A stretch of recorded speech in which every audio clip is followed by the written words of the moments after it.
ಎಲ್ಲ ಆದರಣೀಯ ದೇಶಭಕ್ತ ಬಂಧುಗಳಿಗೆ ಅತ್ಯಂತ ಪ್ರೀತಿಪೂರ್ವಕ ನಮಸ್ಕಾರ.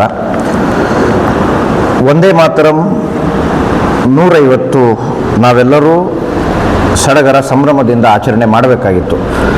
ಆದರೆ ದುರ್ದೈವ ಹೆಂಗಿದೆ ಅಂತಂದರೆ, ಯಾವ ಸಡಗರ ಸಂಭ್ರಮಕ್ಕೆ ನಾವೆಲ್ಲರೂ ಅಣಿ ಆಗ್ತಾ ಇರ್ತೀವೋ ಆ ಸಮಯಕ್ಕೆ ಕೊಂಕುಗಳು ಶುರುವಾಗ್ತವೆ. ಇದು ಕೇವಲ ಒಂದು ಗೀತೆ ಅಲ್ಲ, ಇದು ಒಂದು ಮಂತ್ರ ಅನ್ನೋದರಲ್ಲಿ ಯಾವ ಅನುಮಾನವೂ ಇಲ್ಲ. ಯಾಕೆ ಅಂತ ಮೊದಲಿಗೆ ಹೇಳ್ತೀನಿ ನಾನು. 1938ಕ್ಕೆ ಇದನ್ನು ಪೂರ್ಣ ಪ್ರಮಾಣದಲ್ಲಿ ಹಾಡಬಾರ್ದು ಅಥವಾ ಇದರ ವಾಚನ ಅಥವಾ ಸಂಗೀತ ಎಲ್ಲಿ ಶುರುವಾಗುತ್ತೋ ಅಲ್ಲಿಗೆಲ್ಲ ಆಗಿನ ಕಾಂಗ್ರೆಸ್ಸು ವಿರೋಧ ವ್ಯಕ್ತಪಡಿಸ್ಲಿಕ್ಕೆ ಶುರು ಮಾಡಿತು. ಆಗ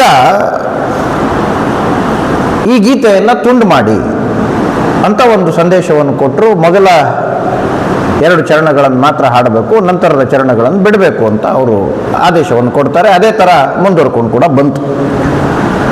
ಸ್ವಾತಂತ್ರ್ಯ ನಂತರದಲ್ಲಿ ಪೂರ್ಣ ಪ್ರಮಾಣದಲ್ಲಿ ಅಳವಡಿಕೆ ಮಾಡಿಕೊಳ್ಬೇಕಾಗಿತ್ತು. ಆದರೆ ಆಗಿನ ಸರ್ಕಾರಗಳು ಏನು ತೀರ್ಮಾನ ಮಾಡ್ತು ಅಂದರೆ, ಇದು ಇಂಗ್ಲೀಷ್ ಬ್ಯಾಂಡ್ಗೆ ಸೆಟ್ ಆಗಲ್ಲ, ರಿದಮಿಕ್ ಆಗಿಲ್ಲ ಇದು ಅಂಥೇಳಿ ಅವರೊಂದು ತೀರ್ಮಾನ ತಗೊಂಡು ಅದನ್ನು ಯಥಾಸ್ಥಿತಿ ಮುಂದುವರಿಸೋ ಪ್ರಯತ್ನ ಮಾಡಿದರು. ಆದರೆ ಯಾವಾಗ ವಂದೇ ಮಾತರಂ ನಾವು ಪೂರ್ಣ ಪ್ರಮಾಣದಲ್ಲಿ ಹೇಳ್ತಿದ್ವೋ ಆಗ ಭಾರತ ಒಟ್ಟಾಗ್ತಾ ಬಂತು. ಯಾವಾಗ ವಂದೇ ಮಾತರಂ ನಾವು ಮೊಟಕುಗೊಳಿಸಿ ಹೇಳಲಿಕ್ಕೆ ಪ್ರಾರಂಭ ಮಾಡಿದ್ವೋ ಅವತ್ತಿಂದ ಭಾರತ ತುಂಡಾಗ್ತಾ ಬಂತು.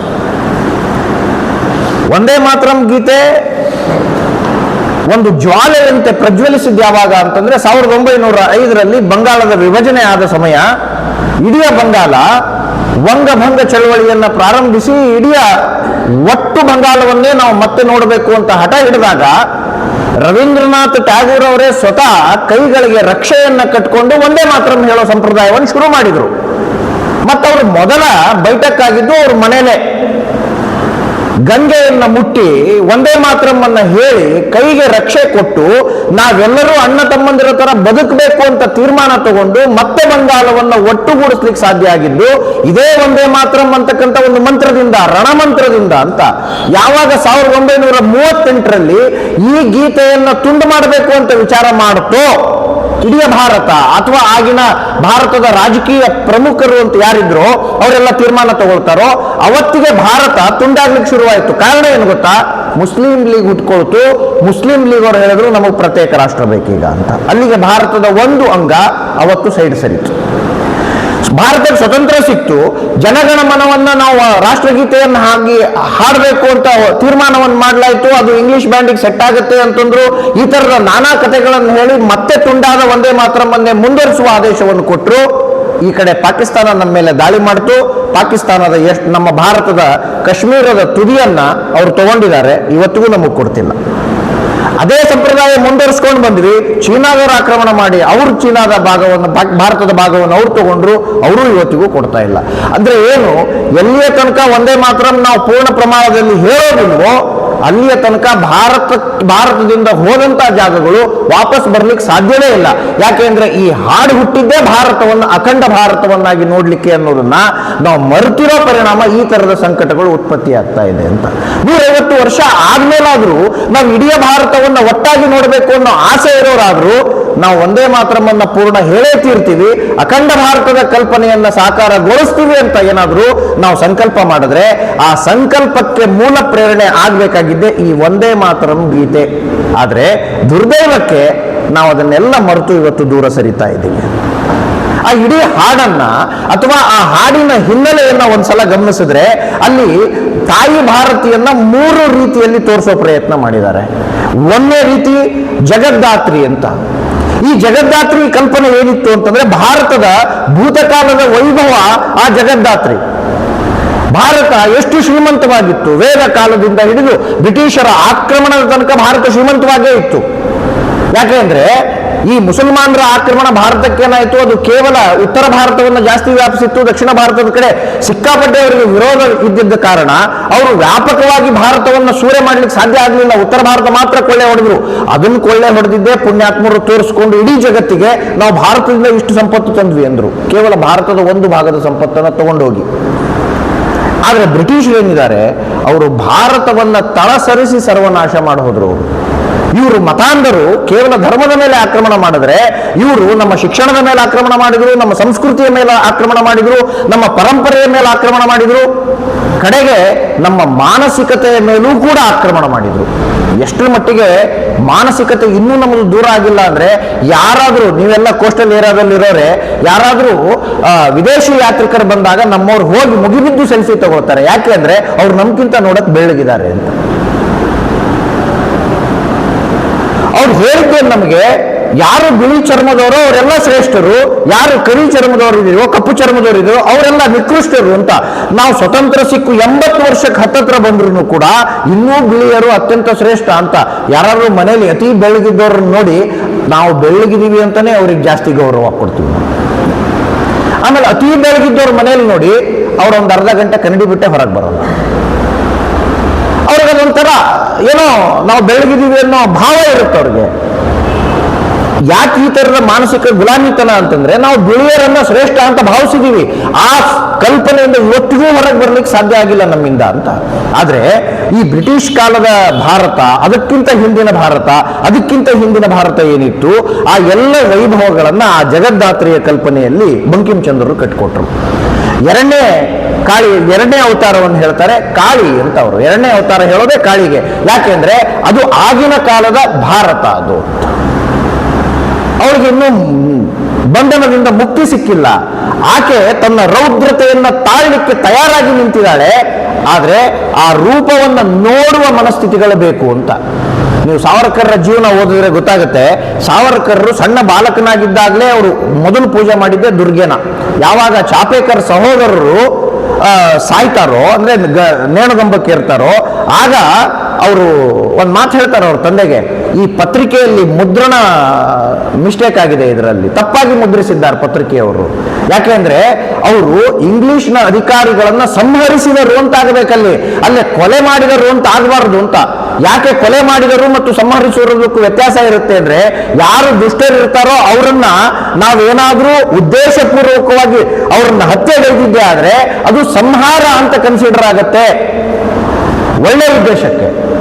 ಅದಕ್ಕೆ ಅವರು ಚಾಪೇಕರ್ ಸಹೋದರರು ರ್ಯಾಂಡ್ ಅನ್ನ ಕೊಲ್ಲಬೇಕು ಅಂತ ತೀರ್ಮಾನ ಮಾಡಿ ಬ್ರಿಟಿಷ್ ಅಧಿಕಾರಿಗಳ ಮೇಲೆ ಬಾಂಬ್ ಅನ್ನ ಎಸೆದಾಗ ಸಂಹರಿಸಬೇಕು ಅಂತ ಬರೀಬೇಕಾಗಿದ್ದು ತಪ್ಪಾಗಿ ಕೊಲೆ ಮಾಡಿದ್ದಾರೆ ಅಂತ ಬರೆದಿದ್ದಾರೆ. ಅದು ತಪ್ಪು ಅಂತ ಅವ್ರ ತಂದೆಗೆ ಹೇಳ್ತಾರೆ. ತಂದೆ ಗೊತ್ತಾಗುತ್ತೆ ಇವನು ಏನೋ ಬೇರೆ ಆಗ್ತಾನೆ ಮನುಷ್ಯ ಇವನು ಅಂತ. ಯಾಕೆ ಅವನು ಬೇರೆ ಆಗ್ತಾ ಇದ್ದ ಅಂದ್ರೆ, ದೇವರ ಮನೆಯಲ್ಲಿ ಬೇರೆಲ್ಲ ದೇವತೆಗಳು ಫೋಟೋಗಳು ಇದ್ದಾಗಲೂ ಕೂಡ ಅವನು ಆರಾಧನೆ ಮಾಡ್ತಾ ಇದ್ದಿದ್ದು ಅಥವಾ ದಿನಾ ಪೂಜೆ ಮಾಡ್ತಾ ಇದ್ದಿದ್ದು ದುರ್ಗೆಯ ಮೂರ್ತಿಗೆ. ಅವನಿಗೆ ಗೊತ್ತಿತ್ತು ತಾಯಿ ದುರ್ಗೆ ಮಾತ್ರ ನಮಗೆ ಶಕ್ತಿ ಕೊಡ್ಲಿಕ್ಕೆ ಸಾಧ್ಯ, ಅವನು ಬಿಟ್ಟರೆ ಇನ್ಯಾರು ನಮ್ಗೆ ಆ ಶಕ್ತಿಯನ್ನ ಪ್ರವಹಿಸ್ಲಿಕ್ಕೆ ಆಗಲ್ಲ ಅಂತ ಹೇಳಿ ಆತ 8ನೇ ವರ್ಷ ಇದ್ದಾಗಿಂದನೂ ದುರ್ಗೆ ಪೂಜೆಯನ್ನು ಮಾಡ್ತಿದ್ದ ಮತ್ತು ಭಾರತದ ಸ್ವತಂತ್ರತೆಯನ್ನ ನೋಡಿಯೇ ಸಾಯ್ತೀನಿ ಅಂತಕ್ಕಂಥ ಸಂಕಲ್ಪವನ್ನು ಮಾಡಿದ್ದು. ಇದು ಸಾವರ್ಕರ್ರ ಜೀವನ. ಅದನ್ನ ಕಾಳಿ ರೂಪದಲ್ಲಿ ತೋರಿಸಿದ್ದು ಬಂಕಿಂಚಂದ್ರವರು ಅಂತ. ಇನ್ನೊಂದು ಅವತಾರ ಇದೆ, ಅದು ದುರ್ಗೆ. ದುರ್ಗೆ ಯಾರು ಅಂತಂದ್ರೆ ವಿಜಯಶಾಲಿಯಾದವಳವಳು ಅಂತ. ಅವಳು ಸಂಪೂರ್ಣ ವಿಜಯವನ್ನು ಪಡೆದಿರ್ತಾಳೆ. ತಾನು ತನ್ನ ಇಡೀ ಜಾಗವನ್ನು ಆಕ್ರಮಿಸಿಕೊಂಡು ಬೇರೆಯವರಿಗೆ ಆಸ್ಪದ ಕೊಡದೆ ನಿಂತಿರ್ತಾಳಲ್ಲ, ಆ ಅವತಾರಕ್ಕೆ ದುರ್ಗೆ ಅಂತ ಕರೆದ್ರು ಅವರು. ಹೀಗೆ ಈ 3 ಘಟ್ಟದಲ್ಲಿ ತಾಯಿಯನ್ನು ವರ್ಣಿಸುವ ಪ್ರಯತ್ನವನ್ನು ಮಾಡ್ತಾರೆ. ಇದೇನು ಆನಂದ ಮಠ ಕಾದಂಬರಿಯಿಂದ ತಗೊಂಡಿದ್ದಾರೆ ಅಂತ ಎಲ್ಲರೂ ಹೇಳ್ತಿದೀವಲ್ಲ, ಆ ಆನಂದ ಮಠ ಕಾದಂಬರಿ ಹುಟ್ಟಿದ್ದೇ ವಿಶೇಷ ಅದು. ಯಾಕೆ ಅಂದ್ರೆ ಅಲ್ಲಿ ಸಂತಾಳ ಅಂತ ಒಂದು ಜನಾಂಗ ಇರುತ್ತೆ, ಅದಕ್ಕೆ ಸಂತಾನನು ಅಂತ ಕರೀತಾರೆ, ಸಂತಾಳನ್ನು ಅಂತ ಕರೀತಾರೆ. ಸನ್ಯಾಸಿಗಳ ಹೋರಾಟಕ್ಕೆ ಪ್ರೇರಣೆಯಾಗಿ ಈ ಕಾದಂಬರಿಯನ್ನ ಹುಟ್ಟಿಸೋದು.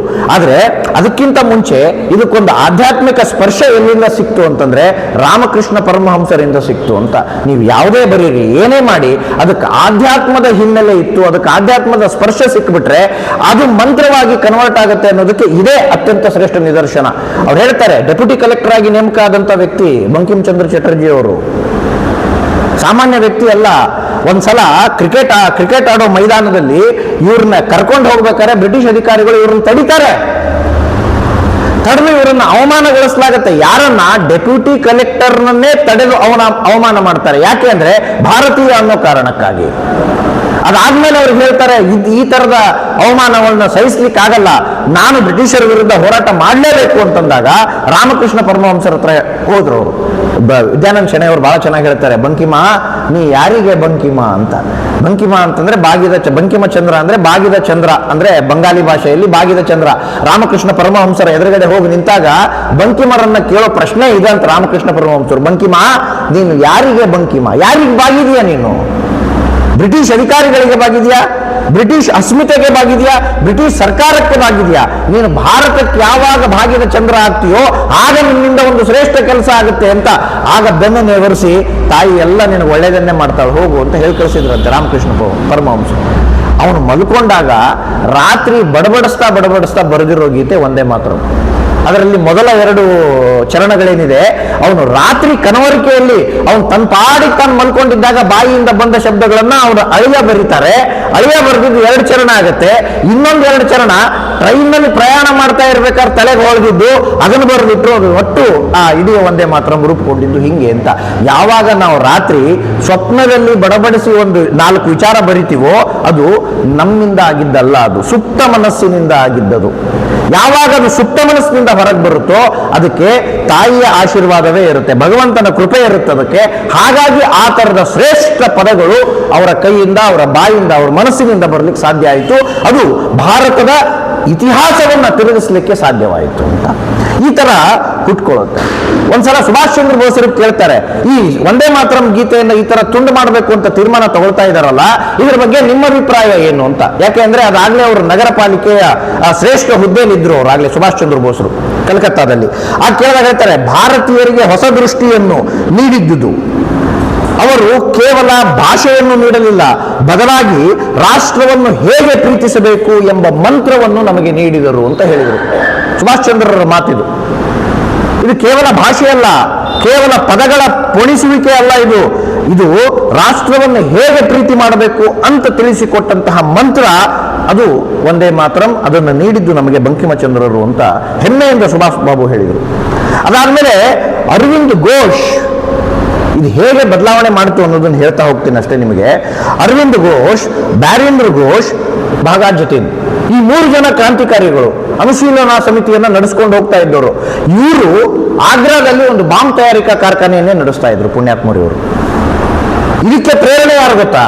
ವಿವೇಕಾನಂದರು. ನಮ್ಗೆ ಅದು ಹೇಗೆ ಲಿಂಕ್ ಆಗುತ್ತೋ ಗೊತ್ತಿಲ್ಲ, ಡಾಟ್ಗಳನ್ನ ಕೂಡಿಸ್ತಾ ಹೋಗ್ಬೇಕು. ವಿವೇಕಾನಂದರು ರಾಮಕೃಷ್ಣ ಮಿಷನ್ ಅನ್ನ ಕಟ್ಕೊಂಡು ಅಲ್ಲಿ ತಮ್ಮ ಜೀವನವನ್ನ ನಡೆಸ್ತಾ ಭಗವಂತನ ಅನುಷ್ಠಾನ ಮಾಡ್ತಾ ಇರಬೇಕಾದ್ರೆ ರಾತ್ರಿ ಭಾರತಕ್ಕೆ ಸ್ವತಂತ್ರ ಕೊಡಿಸಬೇಕು ಅಂತ ಹೋರಾಟ ಮಾಡ್ತಿದ್ದು ಎಷ್ಟೋ ಕ್ರಾಂತಿಕಾರಿಗಳು ಅವರ ಆಶ್ರಮದ ಬಾಗಿಲನ್ನು ಬಡಿತಾರೆ. ಪೊಲೀಸರು ಬೆನ್ನತ್ತಿದ್ದಾರೆ, ನಮಗೆ ಹೇಗಾದ್ರೂ ಮಾಡಿಲ್ಲ ಅವಕಾಶ ಕೊಡಿ, ಇವತ್ತೊಂದು ದಿವಸ ಇಲ್ಲಿದ್ದು ನಾಳೆ ನಾವು ಬೇರೆ ಕಡೆ ಹೋಗ್ತೀವಿ ಅಂತ. ಯಾಕಿಷ್ಟು ಗಾಬರಿಯಾಗಿ ಬಂದಿದ್ದೀರಾ? ಅಂಥದ್ದು ಏನಿದೆ ನಿಮ್ಮ ಹತ್ರ ಹಿಡ್ಕೊಂಡು ಹೋಗೋಕೆ ಅಂದಾಗ ಬಂದೂಕುಗಳಿದಾವೆ ಅಂತ ಬಂದೂಕುಗಳನ್ನು ತೋರಿಸಿದ್ರು ಬ್ರಿಟಿಷ್ ಯಾರು ನಮ್ಮ ಭಾರತೀಯ ಸ್ವತಂತ್ರ ಹೋರಾಟಗಾರರು. ಆಗ ವಿವೇಕಾನಂದರು ಒಂದು ಮಾತು ಹೇಳ್ತಾರೆ, ಈ ಬಂದೂಕಿನ ಸಪ್ಪಳಕ್ಕೆಲ್ಲ ಹೆದರಲ್ಲ ರೀ ಅವರು, ಅವ್ರಿಗೇನಿದ್ರು ಬಾಂಬ್ ಹಾಕ್ಬೇಕು ನೀವು ಅಂದ್ರೆ ಮಾತ್ರ ಹೆದರ್ತಾರೆ ಅಂತ. ಅವತ್ತು ಬಾಂಬ್ ಹಾಕ್ಬೇಕು ಅಂತ ಹೇಳಿ ವಿವೇಕಾನಂದರು 1904ರಲ್ಲಿ ಹೋದ್ರು.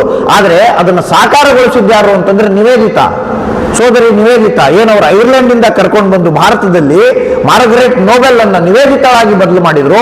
ಆ ನಿವೇದಿತಾ ಭಾರತದಲ್ಲಿ ಬಾಂಬ್ ತಯಾರಿಕೆಗೆ ಬೇಕಾದ ಟೆಕ್ನಾಲಜಿಯನ್ನ ಕಲ್ಕೊಂಡ್ ಬಾ ಅಂತ ಹೇಳಿ ಕ್ರಾಂತಿಕಾರಿಗಳನ್ನ ಪ್ಯಾರಿಸ್ಗೆ ಕಳಿಸಿ ಅಲ್ಲಿಂದ ಬಾಂಬ್ ಟೆಕ್ನಾಲಜಿಯನ್ನ ಎಕ್ಸ್ಪೋರ್ಟ್ ಮಾಡಿಕೊಂಡು ಭಾರತದಲ್ಲಿ ಮೊಟ್ಟ ಮೊದಲ ಬಾರಿಗೆ ಅದರ ಪ್ರಯೋಗ ನಡೆಯುತ್ತೆ. ಅಂದ್ರೆ ಒಂದು ಆಶ್ರಮ, ಒಂದು ಮಠ, ಒಬ್ಬ ಸನ್ಯಾಸಿ ಯಾವ ಎಲ್ಲ ಆಂಗಲ್ ನಲ್ಲಿ ಭಾರತವನ್ನು ಕಟ್ಟಿ ಬೆಳೆಸಿದ್ರು ಅನ್ನೋದಕ್ಕೆ ಇದಕ್ಕಿಂತ ಶ್ರೇಷ್ಠ ನಿದರ್ಶನ ಇಲ್ಲ ಅಂತ. ಆ ವಂದೇ ಮಾತರಂ ಹುಟ್ಟಿದ್ದು ಕೂಡ ಅದೇ ಒಂದು ಜಾಗದಿಂದ. ಯಾವ ಕಾಳಿ ಅಲ್ಲಿ ಸಾಕ್ಷಾತ್ ಸ್ವರೂಪಳಾಗಿ ನಿಂತುಕೊಂಡು ಪ್ರತಿನಿತ್ಯ ರಾಮಕೃಷ್ಣರನ್ನ ಮಾತಾಡಿಸ್ತಿದ್ಲು, ಅಂತ ಜಾಗದಲ್ಲಿ ಪ್ರೇರಣೆ ಆದಮೇಲೆ ಇನ್ನು ಈ ವಂದೇ ಮಾತರಂ ಜಗದ್ವ್ಯಾಪಿ ಆಗೋದ್ರಲ್ಲಿ ಯಾವ ಸಂದೇಹವೂ ಇಲ್ಲ ಅಂತ. ಯಾಕೆಂದ್ರೆ ಅಲ್ಲಿಂದ ಬಂದಿರೋ ಔಟ್ಪುಟ್ಟೇ ಹಂಗಿರುತ್ತೆ. ಒಂದು ವಿವೇಕಾನಂದರು ಔಟ್ಪುಟ್ ಆಗಿ ಹೊರಗೆ ಬಂದ್ರು, ಅವ್ರು ಇಡೀ ಜಗತ್ತನ್ನ ಭಾರತದ ಜ್ಞಾನದಿಂದನೇ ಸೋಲಿಸಿದ್ರು. ಇನ್ನು ಎರಡನೇದು ಬಂದಿದ್ದು ಈ ವಂದೇ ಮಾತರಂ ಗೀತೆ. ಇದು ಕೂಡ ಇಡೀ ಜಗತ್ತನ್ನ ನಮ್ಮ ವೀರ ಪರಂಪರೆಯಿಂದ ಒಂದ್ಸಲ ನಡೆಸಿಬಿಡ್ತು ಅಂತ. ಹಾಗೆ ಅರವಿಂದ್ ಘೋಷರು, ಭಾಗಾ ಜತೀಂದ್ರು ಮತ್ತು ಬ್ಯಾರೇಂದ್ರ ಘೋಷರು ವಂದೇ ಮಾತರಂ ಅಂತ ಒಂದು ಪತ್ರಿಕೆನೇ ಶುರು ಮಾಡಿದ್ರು. ವಂದೇ ಮಾತರಂ ಅದು ಅಲ್ಲಿ ಒಂದೇ ನಮ್ಮ ವ ಅಲ್ಲಿ ಬ ವಂದೇ ಮಾತರಂ ಅಂತ ಹೇಳಿ ಒಂದು ಪತ್ರಿಕೆಯನ್ನು ಶುರು ಮಾಡ್ತಾರೆ. ಆ ವಂದೇ ಮಾತರಂ ಪತ್ರಿಕೆ ಶುರು ಮಾಡಿದ ಮೇಲೆ ಒಂದು ಘಟನೆ ಘಟಿಸುತ್ತೆ. ಅದು ಅಲಿಫೋರ್ ಬಾಂಬ್ ಪ್ರಕರಣ, ಒಂದು ಬಾಂಬು ಸ್ಫೋಟ ಆಗುತ್ತೆ. ಅದಾದ್ಮೇಲೆ ಅರವಿಂದ್ ಘೋಷರನ್ನ ಅವರು ಬಂಧನದಲ್ಲಿಡ್ತಾರೆ. ಆಗ ಅಂತರ್ಮುಖಿಯಾದರು. ಅರವಿಂದ್ ಘೋಷರ ಜೀವನ ಓದಿದ್ರೆ ಗೊತ್ತಾಗುತ್ತೆ. ಅಂತರ್ಮುಖಿಯಾದ ಅರವಿಂದ್ ಘೋಷರು ಸಾಕ್ಷಾತ್ ತಾಯಿ ಭಾರತಿಯನ್ನು ಬಿಟ್ಟು ಬೇರೆ ಯಾರನ್ನೂ ಕಾಣಲಿಲ್ಲ ಅವರು ಅಂತ. ಅದು ಕಾಣಲಿಕ್ಕೆ ಯಾವುದು ಮೂಲ ಪ್ರೇರಣೆ ಅಂತಂದ್ರೆ ವಂದೇ ಮಾತರಂ ಮೂಲ ಪ್ರೇರಣೆ ಆಯಿತು. ಅದಾದ್ಮೇಲೆ ಪಾಂಡಿಚೇರಿಗೆ ಬಂದು ನಿಂತ್ಕೊಂಡ್ರು ಅವರು. ಅಲ್ಲಿ ನಿಂತ್ಕೊಂಡು ಕೂಡ ಇಡೀ ಭಾರತಕ್ಕೆ ಬೇಕಾದ ಶಕ್ತಿಯನ್ನ ಒಂದು ಕೇಂದ್ರದಲ್ಲಿ ನಿಂತ್ಕೊಂಡು ಪ್ರವಹಿಸಲಿಕ್ಕೆ ಸಾಧ್ಯ ಆಯಿತು. ಅದಕ್ಕೆ ಕಾರಣ ಈ ವಂದೇ ಮಾತರಂ. 1907 ಒಂದು ಘಟನೆ ನಡೆಯುತ್ತೆ. ಮೇಡಮ್ ಬಿಕಾಜಿ ಕಾಮಾ ಆಕೆ ತಾನು ಒಂದು ರಾಷ್ಟ್ರಧ್ವಜವನ್ನು ನಿರ್ಮಾಣ ಮಾಡ್ತಾಳೆ. ಇಡೀ ಭಾರತಕ್ಕೊಂದು ರಾಷ್ಟ್ರಧ್ವಜ ಬೇಕು ಅಂತ. ಆ ರಾಷ್ಟ್ರಧ್ವಜದಲ್ಲಿ ಮಧ್ಯದಲ್ಲಿ ವಂದೇ ಮಾತರಂ ಅಂತಕ್ಕಂಥ ರಣಮಂತ್ರವನ್ನು ಹಾಕಿದ್ಲಾಕೆ. ಅದು ಬಿಡಿ, ಸೋದರಿ ನಿವೇದಿತಾ ಒಂದು ರಾಷ್ಟ್ರಧ್ವಜವನ್ನು ಮಾಡಿರ್ತಾಳೆ. ಅದರಲ್ಲಿ ದಧೀಚಿ ಮಹರ್ಷಿಯ ಬೆನ್ನು ಮೂಳೆಯ ಚಿತ್ರ ಇರುತ್ತೆ. ಯಾಕೆಂದ್ರೆ ದಧೀಚಿ ಧರ್ಮ ರಕ್ಷಣೆಗಾಗಿ ತನ್ನ ಇಡೀ ಜೀವವನ್ನ ವ್ಯಯಿಸಿ ನಮಗೆ ಕೊಟ್ಟಿರುವಂತ ಶ್ರೇಷ್ಠವಾದಂತ ಆಯುಧ ಅದು. ಅದನ್ನ ಹಾಕಿ ಆ ಕಡೆ ಒಂದೇ, ಈ ಕಡೆ ಮಾತರಂ ಅಂತ ಬರೆದಿಟ್ಟಿರ್ತಾಳೆ. ಎರಡು ಧ್ವಜಗಳು ರಾಷ್ಟ್ರಕ್ಕೆ ಬೇಕಾಗಿದ್ದು ಆ ವಂದೇ ಮಾತರಂ ಕಲ್ಪನೆಯಲ್ಲಿ ಎರಡು ಧ್ವಜಗಳು ನಿರ್ಮಾಣ ಆದವು. ನಿವೇದಿತಾಳಿಂದ ಒಂದಾಯ್ತು, ಮೇಡಮ್ ಕಾಮಾನಿಂದ ಒಂದಾಯ್ತು, ಎರಡು ಆಯಿತು. ಅದಾದ್ಮೇಲೆ ಖುದಿರಾಮ್ ಬೋಸ್ ಯಾವ ಬ್ರಿಟಿಷ್ ಅಧಿಕಾರಿಗಳ ವಿರುದ್ಧ ಬಾಂಬ್ ಎಸೆದ ಪ್ರಕರಣದಲ್ಲಿ ಸಿಕ್ಕಾಕೊಂಡು ಅವರು ಹೋಗಿ ಜೈಲಿಗೆ ಸೇರ್ಬೇಕಾಯ್ತು. ಆ ಖುದಿರಾಮ್ ಬೋಸ್ ತಾನು ಸಾಯುವ ಮುಂಚೆ ತನ್ನ ಹತ್ರ ಏನಿತ್ತು ಅಂದ್ರೆ ಕೈಯಲ್ಲಿ ಒಂದು ಭಗವದ್ಗೀತೆ, ಬಾಯಲ್ಲಿ ವಂದೇ ಮಾತರಂ ಬಿಟ್ರೆ ಯಾವ ವಿಚಾರವೂ ಅವನ ತಲೆಯಲ್ಲಿರಲಿಲ್ಲ. ಅದು ವಂದೇ ಮಾತರಂ ಆಗಿತ್ತು. ನೀವು ಈ ವಂದೇ ಮಾತರಂ ಅಥವಾ ಈ ವಂದೇ ಮಾತರಂ ತಾಯಿ ನಿನ್ನನ್ನ ಪೂಜಿಸ್ತೀನಿ ಅನ್ನೋ ಕಲ್ಪನೆ ವಂದೇ ಮಾತರಂನಿಂದನೇ ಹುಟ್ಟುತ್ತಾ? ಇಲ್ಲ, ನಾವು ಯಾವತ್ತಿದ್ರೂ ವಂದೇ ಮಾತರಂ ಅನ್ಕೊಂಡೇ ಬಂದಿದ್ದೀವಿ. ಆದರೆ ಅನ್ನೋ ಭಾಷೆ ಬೇರೆ ಆಗಿತ್ತಷ್ಟೇ. ಯಾಕೆ ಈ ವಿಚಾರ ಹೇಳಬೇಕು ಅಂದ್ರೆ ಅಥರ್ವ ವೇದದ 12ನೇ ಕಾಂಡದ 1ನೇ ಸೂಕ್ತದಲ್ಲಿ ಸ್ಪಷ್ಟವಾಗಿ ಹೇಳಿದ್ದಾರೆ, ಮಾತಾ ಭೂಮಿ ಪುತ್ರೋ ಅಹಂ ಪೃಥ್ವ್ಯಾಹ ಪ್ರಜನ್ಯ ಪಿತಾ. ಅಂದ್ರೆ ಇವರೆಲ್ಲರೂ ನಮಗೆ ರಕ್ಷಣೆ ಮಾಡೋರು ಅಂತ ನಾವು ಸ್ಪಷ್ಟವಾಗಿ ಒಪ್ಕೊಂಡಿದ್ದೀವಿ. ತಾಯಿ ಅಂತಂದ್ರೆ ಅದು ಭೂಮಿಯೇ. ನೀವು ಸಣ್ಣ ಹುಡುಗ, ನೀವು ಹಳ್ಳಿಲಿ ಓಡಾಡ್ತಾ ಕೇಳಿದ್ರು ಅವನು ತಾಯಿ ಅಂದ್ರೆ ಭೂಮಿ ತಾಯಿ ಅಂತಾನೆ. ಇವತ್ತಿಗೂ ಕೂಡ ಉತ್ತರ ಕರ್ನಾಟಕ ಭಾಗದಲ್ಲಿ ಇದು ಎಷ್ಟರ ಮಟ್ಟಿಗೆ ವ್ಯಾಪಕವಾಗಿ ಹಬ್ಬಿದೆ ಅಂತಂದ್ರೆ ಅವರು ಒಂದು ಸೀಗಿ ಹುಣ್ಣಿಮೆ ಅಂತ ಒಂದು ಹಬ್ಬ ಮಾಡ್ತಾರೆ. ಅದು ಸೀಗಿ ಹುಣ್ಣಿಮೆ ಅಂತಂದ್ರೆ ಭೂಮಿ ತಾಯಿಗೆ ಪೂಜೆ ಮಾಡೋದು. ಅದನ್ನ ಬಿಟ್ಟರೆ ಬೇರೆ ಏನೂ ಇಲ್ಲ. ಎಳ್ಳಮಾವಾಸ್ಯೆ ಅಂತ ಒಂದು ಮಾಡ್ತಾರೆ. ಆ 2 ದಿನ, ಆ ಸೀಗಿ ಹುಣ್ಣಿಮೆ ಮತ್ತು ಎಳ್ಳಮಾವಾಸ್ಯೆ, ಈ ಎರಡು ಹೆಂಗಿದೆ ಅಂದ್ರೆ, ಸೀಗಿ ಹುಣ್ಣಿಮೆ ನಮಗೆ ಮುಂಗಾರಿ ಹಂಗಾಮ ಅಂತ ಕರಿತೀವಿ ನಾವು. ಅಲ್ಲಿ ಮುಂಗಾರಿ ಹಂಗಾಮ ಅಂದ್ರೆ ಫಸ್ಟ್ ಜೂನ್, ಜುಲೈ, ಆಗಸ್ಟ್, ಸೆಪ್ಟೆಂಬರ್ನಲ್ಲಿ ಮುಂಗಾರಿ ಹಂಗಾಮ. ಅದು ಭೂಮಿ ಬೆಳೆದು ಕೊಟ್ಟಿರುತ್ತೆ ನಮಗೆ, ತನ್ನ ಒಡಲಿಂದ ನಮಗೆ ಬೆಳೆದು ಕೊಟ್ಟಿರೋದಕ್ಕೆ ನಾವು ಕೃತಜ್ಞತೆಯನ್ನು ಸಲ್ಲಿಸಬೇಕು ಅಂತ ನಾವು ಆ ಸೀಗಿ ಹುಣ್ಣಿಮೆಯ ದಿನ ಹೋಗಿ ಇಷ್ಟೆಲ್ಲ ನಮಗೆ ಕೊಟ್ಟಿದೆಯಾ ತಾಯಿ, ಹಾಗಾಗಿ ನಿನಗೆ ನಾವು ನಮಸ್ಕಾರ ಮಾಡ್ತೀವಿ ಅಂತ ನಾವು ಬೆಳೆದಿದ್ರಲ್ಲಿ ಒಂದು ಪಾಲನ್ನ ಭೂಮಿಗೆ ಅರ್ಪಣೆ ಮಾಡಿ ಅವತ್ತು ಖುಷಿ ಪಡ್ತಾನೆ ರೈತ. ಇನ್ನು ಎಳ್ಳಮಾವಾಸ್ಯೆ, ಇದು ಹಿಂಗಾರಿ ಹಂಗಾಮ ಅಂತ ಕರಿತೀವಿ. ಅಂದ್ರೆ ಜೋಳ, ಆಮೇಲೆ ಈ ಸಜ್ಜೆ, ಈ ತರದ ಕ್ರಾಪ್ ಅನ್ನ ಬೆಳೆದಿರ್ತೀವಿ, ಬೆಳೆಗಳನ್ನ. ಅದು ಚೆನ್ನಾಗಿ ಬೆಳೆದಿದೆ, ಮಳೆ ಇಲ್ದೇನೂ ಕೂಡ ಇಷ್ಟು ಚೆನ್ನಾಗಿ ಬೆಳೆ ಕೊಟ್ಟಿದೆಯಲ್ಲ ತಾಯಿ ಅಂತ ಅವಾಗ ಒಂದ್ಸಲ ನಮಸ್ಕಾರ ಮಾಡಕ್ ಹೋಗ್ತೀವಿ. ಅಂದ್ರೆ ಇವತ್ತಿಗೂ ನಾವು ಭೂಮಿಯನ್ನ ತಾಯಿ ಅನ್ನೋದ್ರಿಂದ ದೂರ ಮಾಡಿಲ್ಲ. ಜನಪದರು ಕೂಡ ಬೆಳಗೆದ್ದು ಯಾರ ನೆನೆಯಲಿ ಅಂತ ಹಾಡು ಹೇಳ್ಬೇಕಾದ್ರೆ ಭೂಮಿಯನ್ನೇ ನೆನೀತಾರೆ ಅವರು. ಅವ್ರು ಭೂಮಿಯನ್ನು ಬಿಟ್ಟರೆ ಯಾರನ್ನೂ ನೆನೆಯಕ್ಕೆ ಸಾಧ್ಯ ಇಲ್ಲ. ಅಂದ್ರೆ ಅಷ್ಟು ವ್ಯಾಪಕವಾಗಿ ನಮ್ಮ ಮನಸ್ಸಿನ ಆಳದಲ್ಲಿ ಭೂಮಿ ಅಂದ್ರೆ ತಾಯಿ ಅಂತಿದೆ. ಆದ್ರೆ ಇವ್ರು ಹೇಳ್ತಾರೆ ಸ್ವಲ್ಪ ಬದಲಾವಣೆ ಮಾಡಿದ್ರು ಅಷ್ಟೇ, ಒಂದೇ ಮಾತರಂ ಅಷ್ಟೇ, ತಾಯಿ ನಾನು ನಮಸ್ಕಾರ ಮಾಡ್ತೀನಿ. ಯಾವ ತಾಯಿ? ಅದು ಭೂತಾಯಿ. ಭಾರತ ಮಾತನ್ನು ತಾಯಿಯೇ ನಮಗೆ. ಈ ತಾಯಿ ಅಂದಿದ್ದೇ ಎಷ್ಟೋ ಜನಕ್ಕೆ ಪ್ರಾಬ್ಲಮ್ ಆಗಿದ್ದು. ತಾಯಿ ಅನ್ನಿಲ್ಲ ಅಂದ್ರೆ ಪ್ರಾಬ್ಲಮ್ಮೇ ಆಗ್ತಿರ್ಲಿಲ್ಲ ಇವರಿಗೆ. 1938ರಲ್ಲಿ ಜಗಳ ತೆಗೆದಿದ್ದು ಇದೇ ಕಾರಣಕ್ಕೆ. ಯಾಕೆ ಜಗಳ ಬಂತು? ನೀವು ಇದಕ್ಕೆ ಒಂದು ಮೂರ್ತ ರೂಪವನ್ನು ಕೊಡ್ತಾ ಇದ್ದೀರಾ. ಅಲ್ಲಿ ದಶಪ್ರಹರಣಧಾರಿಣಿ ಅಂತಿದೆ, ಕಮಲದಳ ವಿಹಾರಿಣಿ ಅಂತಿದೆ. ನೀವು ಕಮಲದಳ ವಿಹಾರಿಣಿ ಅಂದಾಗ ಲಕ್ಷ್ಮಿಯನ್ನು ಅಂತ ಕರಿತೀರಿ, ನೀವು ದಶಪ್ರಹರಣಧಾರಿ ಅಂತಂದಾಗ ದುರ್ಗೆ ಅಂತ ಕರಿತೀರಿ. ನಾವು ಮೂರ್ತಿ ಪೂಜೆಯನ್ನ ವಿರೋಧ ಮಾಡುವವರು, ನಾವು ಮೂರ್ತಿ ಪೂಜೆ ಮಾಡಲ್ಲ, ಹಾಗಾಗಿ ನಿಮ್ಮ ಹಾಡನ್ನ ಪೂರ್ಣ ಹೇಳಕ್ಕಾಗಲ್ಲ ಅಂತ ಹಠ ತೆಗೆದಿದ್ದು ಅವಾಗ ಅಂತ. ಅಲ್ಲಿ ತನಕ ಸುಮ್ಮನೆ ನಡ್ಕೊಂಡು ಹೋಗ್ತಿದ್ದು. ಮೂರ್ತಿ ಪೂಜೆ ಶುರು ಆದಾಗ ಈ ಜಗಳ ಶುರುವಾಯಿತು. 1923 ಕಾಂಗ್ರೆಸ್ನ ಅಧಿವೇಶನ. ಮೌಲಾನಾ ಮೊಹಮ್ಮದ್ ಅಲಿ ಆಗಿನ ಅಧ್ಯಕ್ಷ. ವಿಷ್ಣು ದಿಗಂಬರ್ ಪುಲಸ್ಕರ್ ಅವರು ಹಾಡು ಹೇಳಕ್ ಬಂದಿರ್ತಾರೆ. ಅವ್ರು ಹೇಳ್ತಾರೆ, ಎದ್ದು ಹೋಗೋದಿದ್ರೆ ನೀನು ಎದ್ದು ಹೋಗು, ನಾನು ಹಾಡು ಹೇಳಕ್ಕೆ ಅಂತಾನೆ ಮೊದಲು ಹಾಡು ಪೂರ್ಣ ಮುಗಿಯೋ ತನಕ ನಾನು ಹಾಡನ್ನ ನಿಲ್ಸಲ್ಲ ಅಂತ ಹಠ ಹಿಡಿದು ಪುಣ್ಯಾತ್ಮ ಪೂರ್ಣ ಪ್ರಮಾಣದಲ್ಲಿ ಹಾಡು ಹೇಳೋ ತನಕ ಆಗಿನ ಕಾಲದ ಕಾಂಗ್ರೆಸ್ನ ಅಧ್ಯಕ್ಷ ಸಭಾತ್ಯಾಗವನ್ನು ಮಾಡಿ ಹೊರಗೆ ನಿಂತಿದ್ದು, ಹಾಡು ಮುಗಿದ ಮೇಲೆ ಒಳಗೆ ಬರ್ತಾರೆ. ಆಗ ಗಾಂಧೀಜಿಯನ್ನು ಕೇಳ್ತಾರೆ, ಈ ತರ ಒಂದು ಕೋಮಿಗೆ, ಒಂದು ಮತಕ್ಕೆ, ಒಂದು ಧರ್ಮಕ್ಕೆ ಸೀಮಿತವಾದ ಗೀತೆಯನ್ನು ನಾವು ಇನ್ಮೇಲೆ ಕಾಂಗ್ರೆಸ್ನಲ್ಲಿ ಹೇಳಬೇಕಾ ಅಂತಂದ್ರೆ, ಬೇಡ ಬಿಟ್ಬಿಡಿ. ಏನ್ ಹೇಳ್ಬೇಕಂದ್ರೆ ಅಲ್ಲಾಹು ಅಕ್ಬರ್ ಹೇಳ್ಬೋದು ಬೇಕಾದ್ರೆ. ಇದು ಭಾರತ, ಹಿಂಗೆ ಕಟ್ಟಿದ್ದ ಭಾರತ. ಯಾರದೋ ಒತ್ತಾಯಕ್ಕೆ ಮಣಿದು ನಾವು ನಮ್ಮತನವನ್ನು ಬಿಟ್ಟುಕೊಟ್ಟಿದ್ದು ಮೊಟ್ಟ ಮೊದಲ ಬಾರಿಗೆ 1923ರಲ್ಲಿ. ಅವತ್ತಿನಿಂದ ನಾವು ಇದನ್ನೇ ಮಾಡ್ಕೊಂಡು ಬರ್ತಾ ಇದ್ದೀವಿ. ಹಾಗಾಗಿ ನಾವು ಕಂಡಂತಹ ಭಾರತ ಅಥವಾ ನಾವು ಕನಸು ಕಾಣ್ತಾ ಇರುವಂತಹ ಭಾರತ ಇವತ್ತವರೆಗೂ ನಿರ್ಮಾಣ ಆಗ್ತಾ ಇಲ್ಲ. ನೆನಪಿರ್ಲಿ, ಕೃಷ್ಣರಾವ್ ಪುಲಂಬ್ರಿಕರ್ ಅಂತ ಹೇಳಿ ಇದಕ್ಕೆ ಟ್ಯೂನ್ ಮಾಡಿದ್ರು. ಫಸ್ಟ್ ಟ್ಯೂನ್ ಮಾಡಿದ್ದು ಗುರುದೇವ ರವೀಂದ್ರನಾಥ್ ಟ್ಯಾಗೋರ್. ಅದಾದ್ಮೇಲೆ ಟ್ಯೂನ್ ಮಾಡಿದ್ದು ಕೃಷ್ಣರಾವ್ ಗಣೇಶ್ ಪುಲಂಬ್ರಿಕರ್ ಅಂತ ಹೇಳಿ. ಇವ್ರು ಯಾರು ಅಂತಂದ್ರೆ ನಿಮಗೆಲ್ಲ ಗೊತ್ತಿರುತ್ತೆ, ಲತಾ ಮಂಗೇಶ್ಕರ್ ಅಂತ ಹೇಳಿ ಖ್ಯಾತ ಹಿನ್ನೆಲೆ ಗಾಯಕಿಯಾಗಿ ಲಕ್ಷಾಂತರ ಗೀತೆಗಳನ್ನು ಭಾರತದಲ್ಲಿ ಹಾಡೋದು ಅಂತ ಹೇಳಿ. ಅವ್ರಿಗೆ ಗುರುಗಳು ಇವರು. ಆಕಾಶವಾಣಿಯಲ್ಲಿ ಕೆಲಸ ಮಾಡ್ತಾ ಇದ್ರು, ಕ್ಲಾಸ್ ಗ್ರೇಡ್ 1 ಆರ್ಟಿಸ್ಟ್ ಇವರು. ಇವರು ಒಂದೇ ಮಾತರಂ ಗೀತೆಗೆ ಟ್ಯೂನ್ ಮಾಡ್ತೀನಿ ಅಂತ ಹೇಳಿ ಹೊಸದಾಗಿ ಟ್ಯೂನ್ ಮಾಡಿಕೊಂಡು ಹಾಡಕ್ಕೆ ಅಂತ ಆಕಾಶವಾಣಿ ಪರ್ಮಿಷನ್ ಕೇಳಿದ್ರೆ ಆಕಾಶವಾಣಿ ಅವ್ರು ಹೇಳ್ತಾರೆ ಕೊಡಕ್ಕಾಗಲ್ಲ ಅಂತ. ಸ್ವತಂತ್ರ ಸಿಕ್ಕ ಮೇಲೆ ನಿನ್ನ ಕತೆ ಇತ್ತು. ಯಾಕೆ ಕೊಡಕ್ಕಾಗಲ್ಲ ಅಂತಂದ್ರೆ ಕೊಡಬಾರ್ದು ಅಂತ ಮೇಲ್ಗಡೆ ಆದೇಶ ಇದೆ, ಹಂಗಾಗಿ ಕೊಡಕ್ಕಾಗಲ್ಲ. ಬಹಳ ತಲೆ ಕೆಡಿಸ್ಕೊಂಡ್ರು. ಹೇಗಾದ್ರೂ ಮಾಡಿದನು ಒಂದ್ಸಲ AIR-ನಲ್ಲಿ ಹಾಡಬೇಕಲ್ಲ, ಆಕಾಶವಾಣಿಯಲ್ಲಿ ಹಾಡಬೇಕಲ್ಲ ಅಂತ ಹುಚ್ಚಿಗೆ ಬಿದ್ದು ಪಕ್ಕದ ವಾದ್ಯಗಾರರು ಇರ್ತಾರಲ್ಲ ಅವ್ರು ಹೇಳ್ತಾರೆ, ನಾನು ಒಂದ್ಸಲ ನಿನಗೆ ಸನ್ನೆ ಮಾಡ್ತೀನಿ, ನಾನು ಹೇಳಿದ ತಕ್ಷಣ ನೀನು ಟಕ್ಕಂತ ಒಂದೇ ಮಾತ್ರ ಶಿಫ್ಟ್ ಆಗಬೇಕು, ನಾನು ಬೇರೆ ಹಾಡು ಹೇಳ್ತಾ ಕಡೆಗೆ ಬಂದಾಗ ಕೈ ಮಾಡ್ತೀನಿ, ಅವಾಗ ನೀನು ಒಂದೇ ಮಾತ್ರ ನುಡಿಸ್ಬಿಡು, ನಾನು ಹಾಡ್ಬಿಡ್ತೀನಿ ಅಂತ. ಹುಚ್ಚು ಅಂತ. ಕಡೆಗೆ ಲಾಸ್ಟಿಗೆ ಬರ್ತಾರೆ, ಕೈ ಚೇಂಜ್ ಆಯ್ತು, ಒಂದೇ ಮಾತ್ರ ಟಕ್ಕಂತ ತಬಲಾ ಮತ್ತು ಹಾರ್ಮೋನಿಯಂ ಶುರುವಾದ ತಕ್ಷಣನೇ ಡೈರೆಕ್ಟರ್ ಎಲ್ಲಿದ್ರೋ ಏನೋ ಪುಣ್ಯಾತ್ಮ ಬ್ರಾಡ್ಕಾಸ್ಟ್ ಆಗಬಾರ್ದು ಅಂತ ಓಡಿ ಬಂದು ಎಲ್ಲ ಬಟನ್ಗಳನ್ನು ಆಫ್ ಮಾಡಿದ್ರು. ಒಂದೇ ಮಾತ್ರ ಹಾಡಕ್ಕೆ ಬಿಡ್ಲಿಲ್ಲ.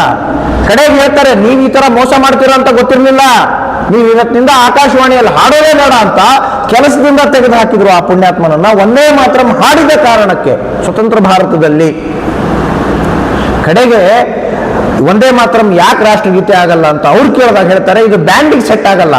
ಕಡೆಗೆ ಇವ್ರೇನ್ ಮಾಡಿದ್ರು ಗೊತ್ತಾ, ಇವ್ರು ಸುಮ್ಮನೆ ಬಿಡ್ಲಿಲ್ಲ. ಮಾಸ್ಟರ್ ಕೃಷ್ಣರಾವ್ ಅಂತ ಬಹಳ ಫೇಮಸ್ ಆದಂತ ಕ್ಯಾರೆಕ್ಟರ್ ಇದು. ಆ ಮಾಸ್ಟರ್ ಕೃಷ್ಣರಾವ್ ಮುಂಬೈಗೆ ಬರ್ತಾರೆ. ಮುಂಬೈಗೆ ಬಂದು ಮುಂಬೈನಲ್ಲಿ ಪೊಲೀಸ್ ಬ್ಯಾಂಡ್ ಇರುತ್ತೆ. ಆ ಪೊಲೀಸ್ ಬ್ಯಾಂಡ್ ಅವ್ರಿಗೆ ರಿಕ್ವೆಸ್ಟ್ ಮಾಡಿಕೊಂಡು, ನಾನು ಒಂದೇ ಮಾತ್ರ ಹಾಡ್ತೀನಿ, ನನ್ನ ಹಾಡಿಗೆ ನೀವು ಬ್ಯಾಂಡ್ ಬಾರಿಸ್ಬೋದಾ ಅಂತ ಟ್ರೈ ಮಾಡಿ ಅಂತ ಹೇಳ್ತಾರೆ. ಸಿಕ್ಕಾಪಟ್ಟೆ ಒಂದು 6-7 ತಿಂಗಳ ಕಾಲ ಪರಿಶ್ರಮ ಹಾಕಿ ಪೊಲೀಸ್ ಬ್ಯಾಂಡಿಗೂ ಕೂಡ ಒಂದೇ ಮಾತ್ರ ಸೆಟ್ ಆಗುವಾಗ ಟ್ಯೂನ್ ಮಾಡಿಕೊಟ್ಬಿಟ್ರು. ಮತ್ತೆ ಈಗ ಪ್ರಾಬ್ಲಮ್ ಅವರಿಗೆ, ಮೇಲ್ನವ್ರಿಗೆ ಪ್ರಾಬ್ಲಮ್. ಈಗ ಒಂದೇ ಮಾತ್ರ ಬ್ಯಾಂಡಿಗೂ ಸೆಟ್ ಆಯ್ತು, ಒಂದೇ ಮಾತ್ರ ಆಕಾಶವಾಣಿಯಲ್ಲಿ ಹಾಡಕ್ಕೂ ರೆಡಿ ಆಯ್ತು. ಅವ್ರು ಏನು ಕಾರಣ ಕೊಟ್ಟಿದ್ರು ಗೊತ್ತಾ, ಆಕಾಶವಾಣಿಯಲ್ಲಿ ಹಾಡ್ಲಿಕ್ಕೆ ಯಾಕಾಗಲ್ಲ ಅಂದ್ರೆ ಇದು ಸಾರ್ವತ್ರಿಕ ಟ್ಯೂನ್ ಅಲ್ಲ ಇದು ಅಂತ. ಅಂದ್ರೆ ಇದು ರಾಗ, ಬಳಸಿರೋ ರಾಗ ಸಾರ್ವತ್ರಿಕವಾಗಿ ಹಾಡಬಲ್ಲದ ರಾಗ ಅಲ್ಲ, ಹಾಗಾಗಿ ಇದನ್ನು ಹಾಡಬಾರ್ದು ನೀವು ಅಂತ ಅವ್ರ ಹಠ. ಇದು ಯಾವ ರಾಗದಲ್ಲಿ ಇತ್ತು ಅಂತಂದ್ರೆ ಜಿಂಜೋಟಿ ಅಂತ ರಾಗ, ಅದು ಆ ಜಿಂಜೋಟಿ ರಾಗದಲ್ಲಿ ಇತ್ತಿದ್ದು. ಆ ರಾಗ ಎಲ್ಲರಿಗೂ ಬರಲ್ಲ ಅಂತ, ಆದ್ರೆ ಭಾರತದ ಬಹುತೇಕ ಭಕ್ತಿ ಗೀತೆಗಳು ಹಾಡಿದ್ದು ಇದೇ ರಾಗದಲ್ಲಿ. ಹಾಡಬಾರ್ದು ಅಂತಂದಾಗಲೂ ಈತ ಅದೇ ರಾಗದಲ್ಲಿ ಟ್ಯೂನ್ ಮಾಡ್ಕೊಂಡು ಹೋಗಿ ಹಾಡಿದ್ರೆ ಮೊದಲು ಯಾರಿಗೆ ಕೇಳಿಸಿದ್ರು ಗೊತ್ತಾ, ಅವ್ರಿಗೆ ಒಂದು ಅವರು ಸಿಕ್ಕಾಪಟ್ಟೆ ಕಷ್ಟಪಟ್ಟರು ಆ ಟ್ಯೂನ್ ಮಾಡಕ್ಕೆ. ವಿಚಾರ ಮಾಡಿದ್ರು, ಆಗ್ಲಿಲ್ಲ. ಕಡೆಗೆ ಒಂದ್ಸಲ ರಾತ್ರಿ ಮಲ್ಕೊಂಡವ್ರು ಏಕಾಏಕಿ ಧಕ್ಕಂತ ಎದ್ದು ಕೂತ್ಕೊಂಡು ಹಾಡಕ್ ಶುರು ಮಾಡ್ಬಿಟ್ರು ಒಂದೇ ಮಾತರಂ ಅಂತ. ಹೆಂಡತಿ ಕೇಳ್ತಾ ಇದ್ಲ ಅದನ್ನ. ಹೆಂಡತಿ ಕೇಳಿದಾಗ ಬಹಳ ಚೆನ್ನಾಗಿದೆ, ನನಗೂ ಬರುತ್ತೆ ಹಾಡಕ್ಕೆ ಅಂದ್ಬಿಟ್ಲು. ಹೆಂಡತಿಗೆ ಬರುತ್ತೆ ಅಂದ್ರೆ ಎಲ್ಲರೂ ಹಾಡ್ತಾರೆ ಅಂತ ಅಷ್ಟು ಕಾನ್ಫಿಡೆನ್ಸ್ ಅವರಿಗೆ. ಯಾಕಂದ್ರೆ ಅವಳಿಗೆ ಸಂಗೀತ ಜ್ಞಾನ ಇಲ್ಲ, ಅವಳೇ ಚೆನ್ನಾಗಿ ಆಡ್ತಾಳೆ ಅಂದ್ರೆ ಎಲ್ಲರೂ ಆಡ್ತಾರೆ, ಇನ್ನೇನು ಸಮಸ್ಯೆ ಇದೆ ಬಿಡಿ ಇದನ್ನ ಅಂತ ಹಂಗ ರಾಗ ರೆಡಿ ಮಾಡ್ಕೊಂಡು ಹೋಗ್ಕೊಟ್ರು. ಅಂದ್ರೆ ಒಂದೇ ಮಾತ್ರ ಗೀತೆಯನ್ನು ಉಳಿಸ್ಬೇಕು ಅಂತ ಎಷ್ಟು ಜನ ಕಷ್ಟಪಟ್ಟಿದ್ದಾರೆ. ಅದು ಯಾವುದರ ಅರಿವು ನಮಗಿಲ್ಲ. ಈಗ ತುಂಡಾಗಿ ಹಾಡ್ತೀರಾ, ಹಾಡ್ತೀವಿ ಬಿಡಿ, ಏನು ಕಷ್ಟ ಇದೆ ಅಂತೀವಿ ನಾವು. ಎಷ್ಟೋ ಜನ ಕೇಳಿ ಮುಂದಿನ 1-2 ಚರಣ ಇದೆ, ಅದು ಯಾವತ್ತಾದ್ರೂ ಕೇಳಿದ್ದೀರಾ ಅಂದ್ರೆ ಇಲ್ಲ ಅಂತ. ನಾನೇ 2004ರಲ್ಲಿ ನಾನು ಮೊಟ್ಟ ಮೊದಲ ಬಾರಿಗೆ ವಿದ್ಯಾರ್ಥಿ ಪರಿಷತ್ತಿಗೆ ಹೋದಾಗ ಅಲ್ಲಿ ವಿದ್ಯಾರ್ಥಿ ಪರಿಷತ್ತಲ್ಲಿ ಪೂರ್ಣ ಪ್ರಮಾಣದಲ್ಲಿ ಒಂದೇ ಮಾತ್ರ ಮಾಡ್ತಾರೆ ಅಲ್ಲಿ. ನನಗೆ ಆ ಕೋಟಿ ಕೋಟಿ ಕಂಠ ಕಲಕಲ ನೀರ ಅದಷ್ಟೇ ಬರ್ತಿತ್ತು. ಮುಂದಿನ ಅವ್ರು ಹೇಳ್ತಾ ಇದ್ರೆ ನಾನು ಸುಮ್ಮನೆ ನಿಲ್ತಿದ್ದೆ, ಯಾಕಂದ್ರೆ ನನಗೆ ಬರ್ತಾನೆ ಇರಲಿಲ್ಲ. 2004ರಲ್ಲಿ ನಾನೇ ಅನುಭವಿಸಿದ್ದೀನಿ ಇದನ್ನ. ಅಂದ್ರೆ 2004ರಲ್ಲಿ ನಾನು ಅನುಭವಿಸಿದೋನು ಈಗ 2025 ಈಗಿನ ಜನರೇಷನ್ ಹೆಂಗಿದೆ ಅಂತ ವಿಚಾರ ಮಾಡಿ. ಜೆನ್ ಜಿ ಅಲ್ಲಿದ್ದಾರೆ ಇವ್ರೀಗ. ನೆಕ್ಸ್ಟ್ ಒಂದು ಹೆಜ್ಜೆ ಇಡ್ತೀವಿ, ಈಗ ಜೆನ್ ಆಲ್ಫಾ ಬರುತ್ತೆ. ಇವ್ರಿಗೆ ತಂದೆ ತಾಯಿ ಯಾರಂತನಾದ್ರೂ ಗೊತ್ತಿದೆ ಜೆನ್ ಜಿ ಅವರಿಗೆ, ಜೆನ್ ಆಲ್ಫಾದವ್ರಿಗೆ ಅದು ಗೊತ್ತಿಲ್ಲ. ಈ ತರದ ಹೊಸ ಜನರೇಷನ್ ಕಾಲಿಡಕ್ಕೆ ಹೊರಟಿದ್ದೀವಿ. ನಾವೀಗ ಒಂದೇ ಮಾತ್ರ 150 ಮಾಡಬೇಕಾ ಬೇಡವಾ? ಮಾಡಲೇಬೇಕು. ಯಾಕೆಂದ್ರೆ ಜೆನ್ ಆಲ್ಫಾದವ್ರಿಗೆ ಹೇಳಬೇಕಲ್ಲ, ಇಷ್ಟೆಲ್ಲ ಕಷ್ಟಪಟ್ಟು ಉಳಿಸಿದೀವಪ್ಪ ಹಾಡಿನಿದ್ನ. ಇದು ಬರೀ ಹಾಡಲ್ಲ, ರಣಮಂತ್ರ. ಇಡೀ ಭಾರತವನ್ನು ವರ್ಣಿಸುವಂತ ಅತ್ಯಂತ ಶ್ರೇಷ್ಠ ಗೀತೆ ಇದು. ಭಾರತಕ್ಕೆ ಸ್ವತಂತ್ರ ತಂದು ಕೊಟ್ಟಿದ್ದು ಈ ಗೀತೆಯೇ ಅಂದ್ರೆ ಯಾರೂ ಇಲ್ಲ ಅನ್ನಕ್ಕೆ ಸಾಧ್ಯವೇ ಇಲ್ಲದಷ್ಟು ಸ್ವತಂತ್ರ ಹೋರಾಟದೊಂದಿಗೆ ತನ್ನನ್ನು ತಾನು ಕೂಡಿಸಿಕೊಂಡು ತನ್ನನ್ನು ತಾನು ಬೆಳೆಸಿಕೊಂಡು ಬಂದಂತ ಅಪರೂಪದ ಗೀತೆ ಈ ಒಂದೇ ಮಾತರಂ. ಇದನ್ನು ನಾವು ಮರೀಲಿಕ್ಕಾಗಲ್ಲ ಅಂತ ಹೇಳಬೇಕಲ್ಲ ಮುಂದಿನ ಜನರೇಷನ್ಗೆ ಅಂತ.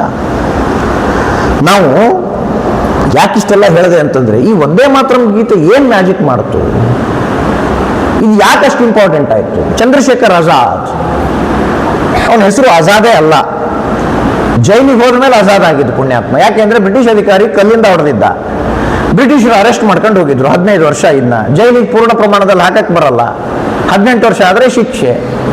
ಏನ್ ಮಾಡ್ಬೇಕು ಈ ಹುಡುಗಂಗೆ ಅಂತಂದಾಗ, ಇಲ್ಲ ಒಂದು ಚಡಿಯೇಟಿನ ಶಿಕ್ಷೆ ಕೊಟ್ಬಿಡಿ ಅಂತ.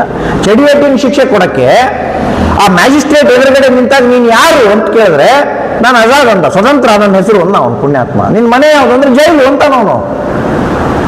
ಹಂಗಂದ್ಮೇಲೆ ಅವ್ರು ಒಂದು 5 ಚಡಿಯೇಟಿನ ಶಿಕ್ಷೆ ಕೊಟ್ಟು ಕಳಿಸ್ಬಿಡಿ, ಸಣ್ಣ ಹುಡುಗ ಇದ್ದಾನೆ ಅಂದ್ರೆ ಅವನು ಹೇಳ್ತಾನೆ, ನಾನೇನು ಕೋಳಿ ಕದ್ದಿದ್ದೀನ 5 ಚಡಿಯೇಟಿನ ಶಿಕ್ಷೆ ಕೊಡಕ್ಕೆ?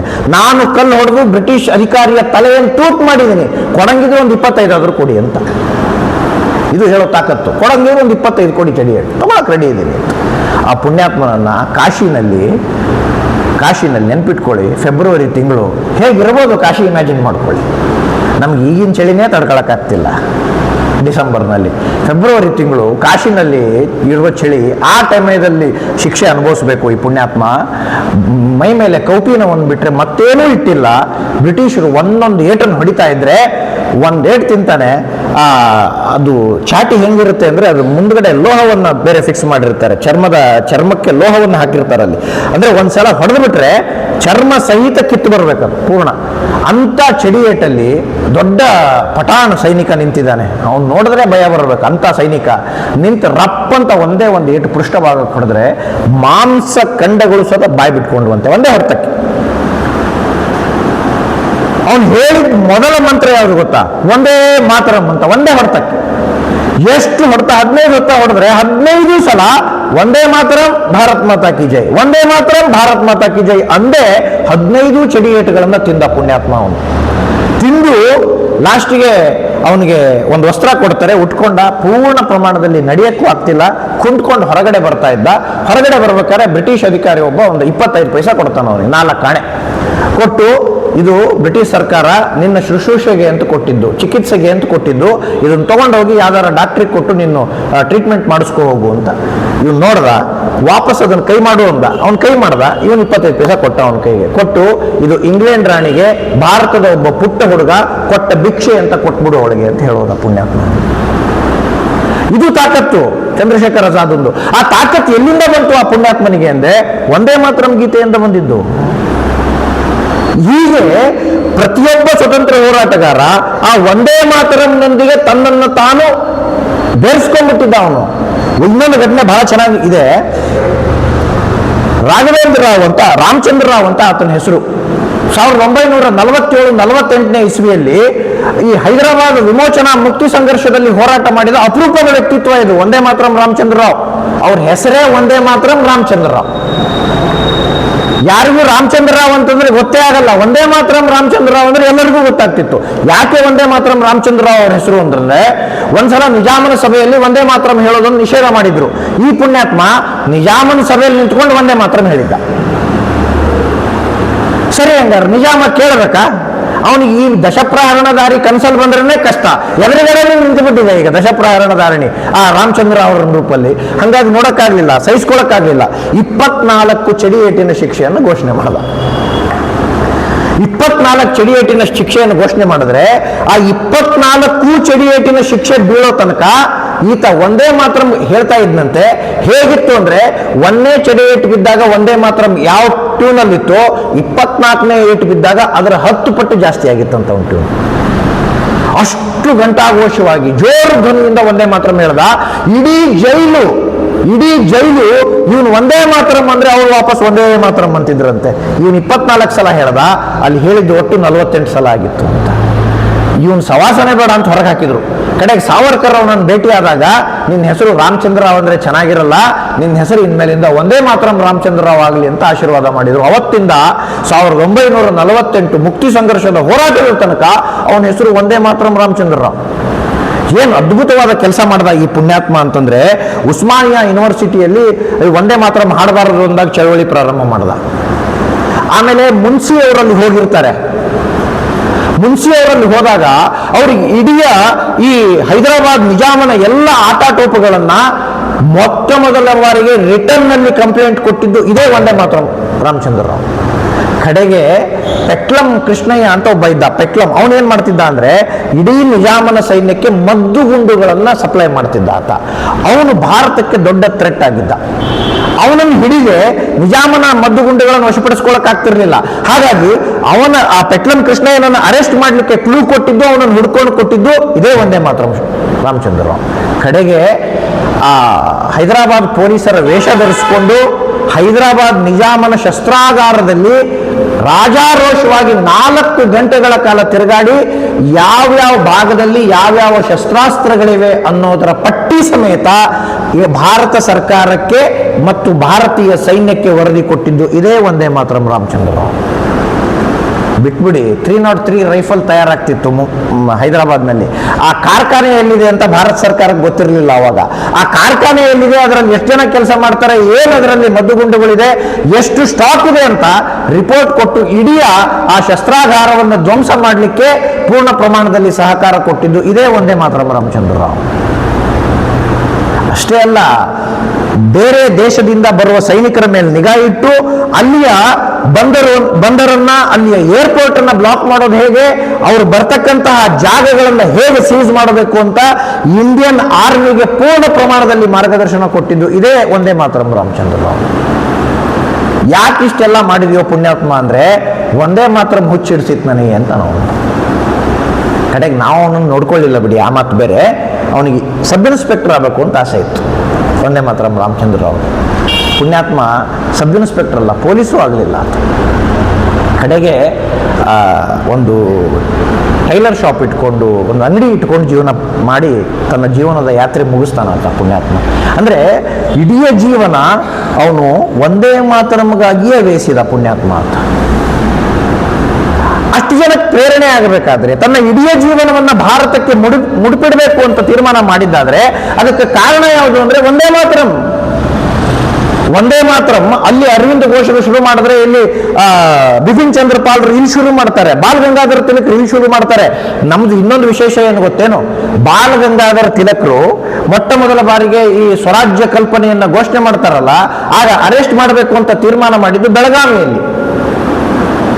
ನಮಗೂ ಕರ್ನಾಟಕಕ್ಕೆ ಎಷ್ಟು ಚೆನ್ನಾಗಿ ನಂಟಿದೆ ಅಂದ್ರೆ, ಆ ತೀರ್ಮಾನ ಮಾಡಿ ಬಾಲಗಂಗಾಧರ ತಿಲಕರನ್ನ ಬಂಧಿಸ್ಕೊಂಡು ಕರ್ಕೊಂಡು ಹೋಗ್ಬೇಕು ಅಂತಂದಾಗ ಬೆಳಗಾವಿಯಲ್ಲಿ ಇದ್ದಂತಹ ಸ್ವತಂತ್ರ ಹೋರಾಟಗಾರರು ಒಂದೇ ಮಾತ್ರ ಘೋಷಣೆ ಕೂಗಿದ್ದಕ್ಕೆ 350 ಜನರನ್ನು ಹಿಂಡಲ್ಗ ಜೈಲಿಗೆ ಹಾಕಿದ್ರು. ಅಂದ್ರೆ ಒಂದೇ ಮಾತ್ರ ಎಷ್ಟು ಬೇಕೋ ಅಷ್ಟು ಕೆಲಸ ಬಂದ್ ಮಾಡ್ತು. ಒಂದ್ ಕಡೆ 1905ರಲ್ಲಿ ಬಂಗಾಳದ ರಂಗಂಪುರ್ ಅಂತ ಹೇಳಿ ಒಂದು ಶಾಲೆ, ಒಂದು 200 ವಿದ್ಯಾರ್ಥಿಗಳು ಇರ್ತಾರೆ ಆ ಶಾಲೆಯಲ್ಲಿ. ಆ ಶಾಲೆಯಲ್ಲಿ ಹೆಂಗಿದೆ ಅಂತಂದ್ರೆ, ಒಂದೇ ಮಾತ್ರ ಗೀತೆ ಹೇಳಬಾರದು ಅಂತ ನಿರ್ಧಾರ ಆಗುತ್ತೆ. ಒಂದೇ ಮಾತ್ರ ಗೀತೆಯನ್ನ ಯಾರು ಹೇಳಬಾರದು ಅಂತ ಬಾಲಕರು ಏನ್ ಮಾಡ್ತಾರೆ, ಎಲ್ಲ ಶಾಲಾ ವಿದ್ಯಾರ್ಥಿಗಳು ನಿಂತ್ಕೊಂಡು ಆರಾಮಾಗಿ ಒಂದೇ ಮಾತ್ರ ಪೂರ್ಣ ಗೀತೆಯನ್ನು ಹಾಡ್ತಾರೆ. ಆಗ ಪ್ರಿನ್ಸಿಪಾಲ್ರು ಹೇಳಿದ್ರು, ಎಲ್ಲರೂ ಮನೆಗೆ ಹೋಗ್ರಿ, 5 ರೂಪಾಯಿ ದಂಡ ತಗೊಂಡ್ಬನ್ನಿ ಅಂತ. ಒಬ್ಬ ಹುಡುಗ ಮನೆಗೆ ಹೋದ, ₹5 ದಂಡ ಕೇಳ್ದ, ₹5 ದಂಡ ಕೇಳಿದ್ದಾರೆ ಕೊಡ್ಬೇಕಂತೆ. ಯಾಕೆ ಅಂತ, ಇಲ್ಲ ಒಂದೇ ಮಾತ್ರ ಹೇಳಬೇಡ ಅಂತ ಆದೇಶ ಆಗಿತ್ತು, ನಾವು ಒಂದೇ ಮಾತ್ರ ಹೇಳ್ಬಿಟ್ಟಿದೀವಿ ಇವತ್ತು, ಹಂಗಾಗಿ ₹5 ದಂಡ ಕೇಳಿದ್ದಾರೆ, ಅದಕ್ಕೆ ಕೊಡ್ತೀನಿ ನಾನು ಅಂತ. ಅದಕ್ಕೆ ಅವರಪ್ಪ ಹೇಳಿದ್ರು, ಆ ಶಾಲೆ ಬೇಕಾದ್ರೆ ಬಿಡು, ಒಂದೇ ಮಾತ್ರ ಬಿಡಬೇಡ, ಯಾವನಿಗೂ ದಂಡ ಕಟ್ಬೇಡ, ವಾಪಸ್ ಬಾ ಮನೆಗೆ ಅಂತ. ಶಾಲೆನೇ ಸೇರಿಸ್ತಿಲ್ಲ, ಹೋಗಿ ರಾಷ್ಟ್ರೀಯ ಶಾಲೆಗೆ ಅಡ್ಮಿಷನ್ ಮಾಡಿಸಿ ಅಲ್ಲಿ ಶಿಕ್ಷಣ ಪ್ರಾರಂಭ ಮಾಡಿಸಿದ್ರು ಪುಣ್ಯಾತ್ಮರು. ಅಂದ್ರೆ ಒಂದೇ ಮಾತ್ರಂ ಗೀತೆ ಇಲ್ಲ ಅಂದ್ರೆ ಶಿಕ್ಷಣವೇ ಬೇಡ ನಮಗೆ, ಒಂದೇ ಮಾತ್ರಮ್ನೇ ಮುಖ್ಯ ಅಂತ ತಂದೆ ಮಗನಿಗೆ ಹೇಳ್ತಾ ಇದ್ದಂತ ಕಾಲ ಒಂದಿತ್ತು. ಈಗ ಅದಿಲ್ಲ ಅಂತ ಹೇಳ್ಬೇಕೀಗ ನಾವು ಅಷ್ಟೇ. ಅದೇ ಬರ್ಬೇಕಾಗಿದ್ದ ಕಾಲ, ಅದರ ದುರ್ದೈವ ಬರಲಿಲ್ಲ ಅಂತ. ಇನ್ನು 1906 ದುನಿಯಾ ಅಂತಕ್ಕಂಥ ಒಂದು ಜಾಗದಲ್ಲಿ ಒಂದೇ ಮಾತ್ರಂ ಗೀತೆ ಹೇಳಿದ್ದಕ್ಕೆ ಇವರನ್ನ ಒಂದು 600 ಜನರನ್ನ ಅರೆಸ್ಟ್ ಮಾಡ್ತಾರೆ. 1908 ಬೆಳಗಾವಿಯಲ್ಲಿ ಈ ಪ್ರಯತ್ನ ಆಗುತ್ತೆ. ಅಂದ್ರೆ ಭಾರತದ ಒಂದು ಭಾಗ ಬಂಗಾಳದಿಂದ ಪ್ರಾರಂಭ ಆಗಿ ಇಡೀ ಭಾರತವನ್ನ ಒಂದೇ ಮಾತರಂ ಅನ್ನೋದು ವ್ಯಾಪಿಸ್ಕೊಳ್ತು. ಯಾಕೆ ವ್ಯಾಪಿಸ್ಕೊಳ್ಳುತ್ತೆ? ಅದು ಮಂತ್ರ ಅನ್ನೋ ಕಾರಣಕ್ಕಾಗಿಯೇ. ಈಗ ನಮ್ಗೆ ನಮಗೆಲ್ಲ ಹೆಂಗಿದೆ ಅಂದ್ರೆ ಉಪನಯನ ಅಂತ ಮಾಡ್ತಾರೆ ಸಂಸ್ಕಾರದಲ್ಲಿ, ಅದು ಒಂದು ಸಂಸ್ಕಾರ, ಉಪನಯನ ಸಂಸ್ಕಾರ. ಆ ಸಂಸ್ಕಾರ ಕೊಡ್ಬೇಕಾದ್ರೆ ನಮ್ಮ ಎಲ್ಲರ ಕಿವಿಲಿ ಒಂದು ಮಂತ್ರ ಹೇಳಲಾಗುತ್ತೆ, ಗಾಯತ್ರಿ ಉಪದೇಶವನ್ನು ಮಾಡ್ತಾರೆ. ಆ ಗಾಯತ್ರಿ ಉಪದೇಶ ಒಂದು 5000 ವರ್ಷ ಆಗಿರ್ಬೇಕು ವಿಶ್ವಾಮಿತ್ರ ಋಷಿಗಳು ರಚಿಸಿ. ಅಲ್ಲಿಂದ ಇಲ್ಲಿ ತನಕ ಆನುಚಾನವಾಗಿ ನಡ್ಕೊಂಡು ಬಂದಿದೆ, ಯಾರೂ ಬಿಟ್ಟಿಲ್ಲ ಅದನ್ನ. ಮತ್ ಪ್ರತಿಯೊಬ್ಬರು ಮನೆಯಲ್ಲಿ ಹೇಳ್ತಾರೆ, ಅದನ್ನೊಂದು 3-8 ಸಲನಾದ್ರೂ ಹೇಳಪ್ಪ, ಒಳ್ಳೇದಾಗುತ್ತೆ ಅಂತ. ಅಂದ್ರೆ ಆ ಗಾಯತ್ರಿ ಮೇಲೆ ಎಷ್ಟು ನಮಗೆ ಪ್ರೇಮವೋ ಅಷ್ಟೇ ಪ್ರೇಮ ಒಂದೇ ಮಾತ್ರ ಮೇಲೆ ಇತ್ತು ಅಂತ. ಯಾಕೆ ಅಂದ್ರೆ ಅನುಶೀಲನಾ ಸಮಿತಿಯಲ್ಲಿ ಯಾರಿಗೆಲ್ಲ ಸ್ವತಂತ್ರ ಹೋರಾಟದ ದೀಕ್ಷೆಯನ್ನು ಕೊಡಬೇಕಾಗಿತ್ತು ಅಂದ್ರೂ ಕೂಡ ಅವರೆಲ್ಲರಿಗೂ ಒಂದೇ ಮಾತ್ರ ಮೇರಣ ಮಂತ್ರ ಅವ್ರ ಕಿವಿಗೆ ಹೇಳ್ತಾ ಇದ್ದಿದ್ದೇ. ನಾವು ಹೆಂಗೆ ಓಂ ನಮಃ ಶಿವ ಹೇಳ್ತೀವಿ, ಹೆಂಗೆ ಗಾಯತ್ರಿ ಹೇಳ್ತೀವಿ, ಹಂಗೆ ರಾಮತಾರಕ ಹೇಳ್ತೀವಿ, ಅದೇ ತರ ಇದು ರಾಷ್ಟ್ರ ತಾರಕ ಮಂತ್ರವಾಗಿ ನಿಂತ್ಕೊಳ್ತು ಮತ್ತು ಪ್ರತಿಯೊಬ್ಬರಿಗೂ ಅದರ ದೀಕ್ಷೆಯನ್ನು ಕೊಡಲಾಯಿತು. ತಮಿಳುನಾಡಿನಲ್ಲೂ ಕೂಡ ಇದರ ಭಾವಾನುವಾದ ಆಗುತ್ತೆ.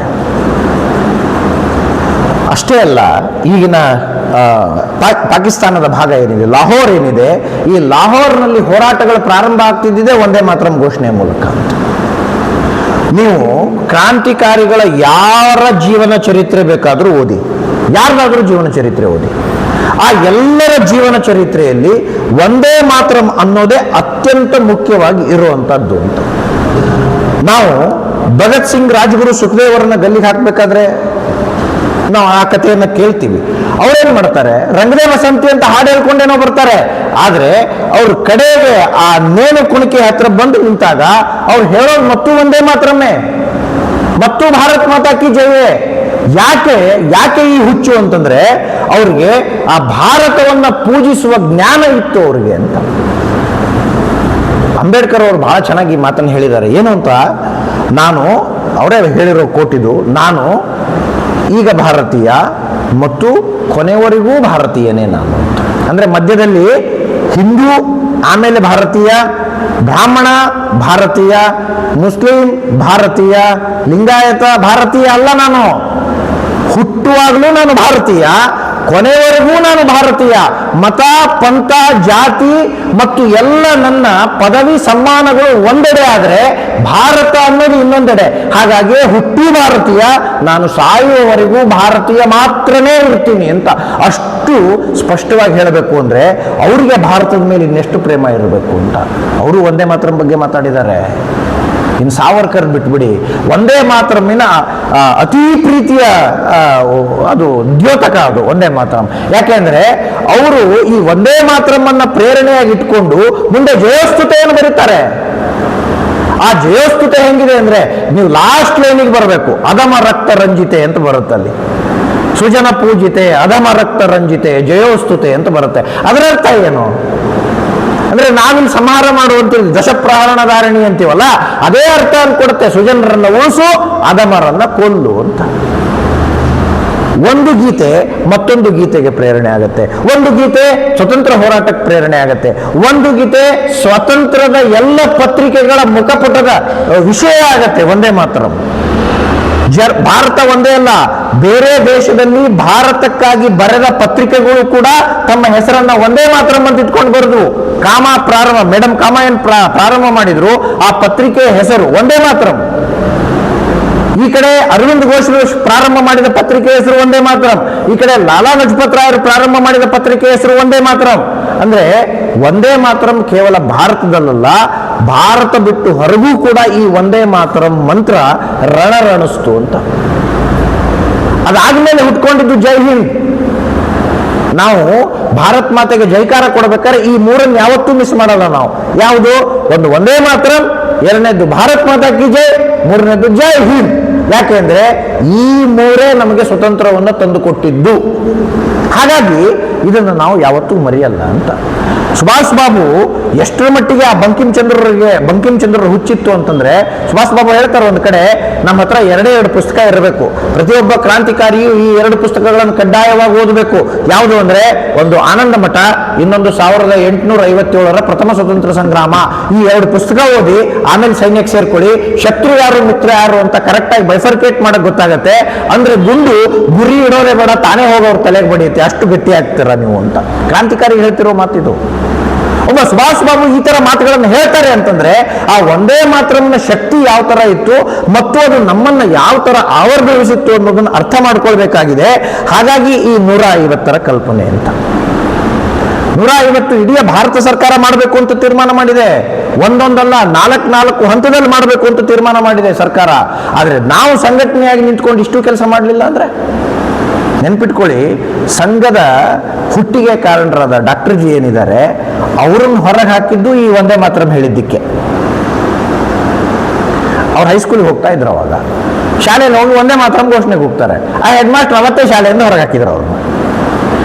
ಅಷ್ಟೇ, ಅದೇ ಕಡೆದ್ದು. ಅಂದ್ರೆ ಆಮೇಲೆ ದೈಹಿಕ ಕಸರತ್ತು ಅದು ಇದು ಮಾಡಿ ಭಾರತವನ್ನು ಕಟ್ಕೊಡ್ಲಿಕ್ಕೆ ಒಂದು ಸಂಘಟನೆ ಬೇಕು ಅಂತ ಹುಟ್ಟಿದ್ದೇ ಸಂಘ.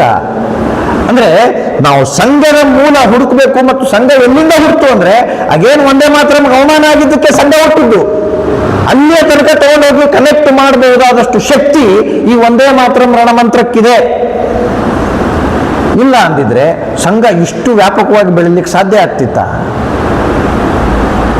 ಯಾಕೆ ಅಂದ್ರೆ ಬೇಸ್ ಏನಿದೆ ಅದು ಒಂದೇ ಮಾತ್ರಂ ಇದೆ ಅಂತ. ಒಂದೇ ಮಾತ್ರಂ ಮೇಲೆ ಏನು ಕಟ್ಟಿದ್ರು ಅದು ರಾಷ್ಟ್ರವನ್ನು ಕೂಡಿಸುತ್ತೆ. ಇದನ್ನು ನಾನು ಫಸ್ಟಿಗೆ ಹೇಳಿದೆ. ಅದಕ್ಕೆ ನಾನು ಸಂಘ ಅವತ್ತಿನಿಂದ ಇವತ್ತಿನ ತನಕ ಒಂದೇ ಮಾತ್ರಮನ್ನ ಪೂರ್ಣ ಪ್ರಮಾಣದಲ್ಲಿ ಹೇಳ್ತಿದೆ. ಹಾಗಾಗಿ ನಮ್ಮಗಳ ನಡುವಿನ ವೈರುಧ್ಯವನ್ನ ಅಳಿಸಿ ನಮ್ಮನ್ನು ಒಂದು ಮಾಡ್ಲಿಕ್ಕೆ ಸಂಘಕ್ಕೆ ಸಾಧ್ಯ ಆಗಿದೆ. ನಾವೆಲ್ಲ ಅದರ ಅನುಯಾಯಿಗಳಾಗಿ ಬದುಕಲಿಕ್ಕೆ ಸಾಧ್ಯ ಆಗಿದೆ. ಆ ಆಲದ ಮರ ಇವತ್ತು ದೊಡ್ಡದಾಗಿದೆ, ನಮ್ಮಂತವ್ರಿಗೆಲ್ಲರಿಗೂ ನೆರಳು ಕೊಡ್ತಾ ಇದೆ. ಆದ್ರೆ ಇಡೀ ವಿಶ್ವಕ್ಕೆ ನೆರಳು ಕೊಡಬೇಕು ಅಂದ್ರೆ ಕೇವಲ ಆ ಸಂಘ ನಿಕಟವರ್ತಿಗಳು ಮಾತ್ರ ಒಂದೇ ಮಾತ್ರ ಹೇಳಿದ್ರೆ ಸಾಲಲ್ಲ, ಇಡೀ ಭಾರತ ಒಂದೇ ಮಾತ್ರ ಹೇಳುವಂತ ಆಗಬೇಕು. ಅದೇ ಈ ಒಂದೇ ಮಾತ್ರ 150ರ ಮೂಲ ಸಂಕಲ್ಪವಾಗಿ ಹೊರಗೆ ಬೀಳಬೇಕು ಅಂತ. ಈಗಿನ ಭಾರತ ಬೇರೆ, ಆಗಿನ ದುರ್ಗೆ ಬೇರೆ, ಆಗಿನ ಜಗದ್ದಾತ್ರಿ ಬೇರೆ, ಆಗಿನ ಕಾಳಿ ಬೇರೆ. ಆದ್ರೆ ಈಗಿನ ಭಾರತ ಬೇರೆ. ಈಗಿನ ಕಾಳಿಯೇ ಬೇರೆ, ಈಗಿನ ದುರ್ಗೆಯೇ ಬೇರೆ, ಈಗಿನ ಜಗದ್ದಾತ್ರಿಯೇ ಬೇರೆ. ಆದ್ರೆ ಈಗ ಟೈಮ್ ಪೀರಿಯಡ್ ಉಲ್ಟಾ ಆಗಿದೆ. ನಾವೀಗ ಹಿಂಗ್ ಹೋಗ್ಬೇಕೀಗ. ಅವ್ರೇನ್ ಹೇಳಿದ್ರು? ಭೂತಕಾಲದ ಭಾರತವನ್ನ ಜಗದ್ದಾತ್ರಿ ಅಂತ ವರ್ಣಿಸಿದ್ರು. ಆಗಿನ ಪ್ರೆಸೆಂಟ್ ವರ್ತಮಾನದ ಭಾರತವನ್ನ ಅವರು ಕಾಳಿ ಅಂತ ಕರೆದ್ರು. ವಿಜಯಶಾಲಿ ಭಾರತವನ್ನ ದುರ್ಗೆ ಅಂತ ಕರೆದ್ರು. ಈಗ ನಾವು ಮತ್ತೆ ಯಾವ ಸ್ಟೇಜಲ್ಲಿ ಇದೀವಿ ಗೊತ್ತಾ? ಕಾಳಿ ಅನ್ನೋ ಸ್ಟೇಜಲ್ಲೇ ನಾವು ಇದೀವಿ ಇವತ್ತೀಗ. ನಮಗೆ ಜಗದ್ದಾತ್ರಿ ಯಾವುದು ಗೊತ್ತೇನು? ಭಾರತದ ಭವಿಷ್ಯ 2047ಕ್ಕೆ ಏನ್ ಕಾಣುತ್ತೆ ಅದು ನಮಗೆ ಜಗದ್ದಾತ್ರಿಯಾಗಿ ಕಾಣಬೇಕೀಗ. ಯಾಕೆಂದ್ರೆ ನಮಗೆ ಲಕ್ಷ್ಯ ಇರೋದು ಆ ಕಡೆಗೆ. ಪ್ರೆಸೆಂಟ್ ನಾವು ಮತ್ತು ಎಲ್ಲಿದ್ದೀವಿ? ಕಾಳಿಯ ಜಾಗದಲ್ಲೇ ನಿಂತ್ಕೊಂಡಿದ್ದೀವಿ. ಈಗ ವಿಜಯಶಾಲಿ ಭಾರತ ಯಾವಾಗ ಆಗತ್ತೆ? ಈ ಸಲ ಏನು ಆಪರೇಷನ್ ಸಿಂಧೂರ ಆಯ್ತಲ್ಲ, ಇಂಥ ಒಂದು 10 ಸಲ ಆದ್ರೆ ವಿಜಯಶಾಲಿ ಭಾರತ ಆಗ್ತೀವಿ. ನಾನು ಹೇಳೋದು, ಬಹುಶಃ ಒಬ್ಬ ಹೆಣ್ಮಗಳು 1 ಗ್ರಾಮ್ ಸಿಂಧೂರ ಹಚ್ಕೋತಾರೇನೋ ಗೊತ್ತಿಲ್ಲ ಹಣೆಗೆ. ಆ 1 ಗ್ರಾಮ್ ಸಿಂಧೂರದ ಬೆಲೆ ಏನು ಅಂತ ನಮ್ಮನ್ನು ಕೇಳಬಾರದಂತೆ ಭಾರತೀಯರನ್ನ. ಯಾಕಂದ್ರೆ ನಮ್ಮ ಭಾರತದ ಎಲ್ಲ ಹೆಣ್ಮಕ್ಳಿಗೂ ಆ ಸಿಂಧೂರ ಎಷ್ಟು ಇಂಪಾರ್ಟೆಂಟ್ ಅಂತ ಗೊತ್ತಿದೆಯಂತೆ. ಆದ್ರೆ ನಮ್ಗಿಂತ ಚೆನ್ನಾಗಿ ಯಾರು ವರ್ಣಿಸ್ತಾರೆ ಗೊತ್ತೇನೀಗ? ಪಾಕಿಸ್ತಾನದವರು. 1 ಗ್ರಾಮ್ ಸಿಂಧೂರ ತೆಗೆದಿದ್ದಕ್ಕೆ ಏನು ಕೊಡಬೇಕಾಯ್ತು ಕಷ್ಟ ಅಂತ ಅವ್ರಿಗೆ ಗೊತ್ತಿದೆ. ಅವ್ರು ನಮ್ಗಿಂತ ಚೆನ್ನಾಗಿ ವರ್ಣನೆ ಮಾಡ್ತಾರೆ ಸಿಂಧೂರಕ್ಕೆ ಎಷ್ಟು ವ್ಯಾಲ್ಯೂ ಇದೆ ಭಾರತದಲ್ಲಿ ಅಂತ. ಅಷ್ಟು ಪ್ರಮಾಣದಲ್ಲಿ ಹೊಡಿಲಿಕ್ಕೆ ಸಾಧ್ಯ ಆಗಿದೆ ಈಗ ಭಾರತ. ಅಷ್ಟು ರೆಡಿಯಾಗಿ ನಿಂತಿದೆ. ಯಾವ ಸ್ಥಿತಿಯಲ್ಲಿದ್ದೀವಿ? ಕಾಳಿ ಅನ್ನೋ ಸ್ಥಿತಿಯಲ್ಲಿದ್ದೀವಲ್ಲ. ಮತ್ತೆ ಭಾರತ ರೌದ್ರಾವತಾರವನ್ನು ತಾಳ್ಲಿಕ್ಕೆ ರೆಡಿಯಾಗಿದೆ.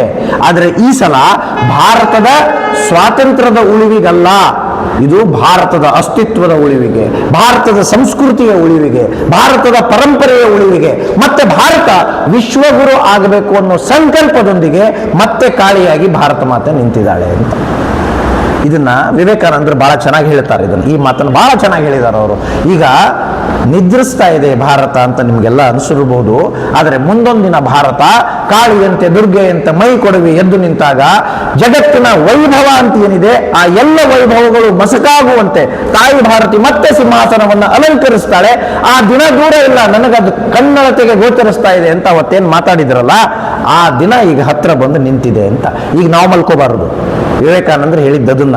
ಅದಕ್ಕೆ ನೆಕ್ಸ್ಟ್ ಕೋಟ್ ಏನಿತ್ತು ಅವ್ರದ್ದು, ಹೇಳಿ ಎದ್ದೇಳಿ ಗುರಿ ಮುಟ್ಟುವ ತನಕ ನಿಲ್ಲದಿರಿ ಅಂತ. ಅಂದ್ರೆ ತಾಯಿ ಮಲ್ಕೊಂಡಿದ್ದಾಳೆ ಅಂತ ನಾವೇನಾದ್ರೂ ಮಲಗಕ್ಕೆ ಹೋದ್ರೆ ನಮ್ಮನ್ನು ಮಲಗಿಸೇ ಬಿಡ್ತಾರೆ ಪರ್ಮನೆಂಟ್ ಆಗಿ.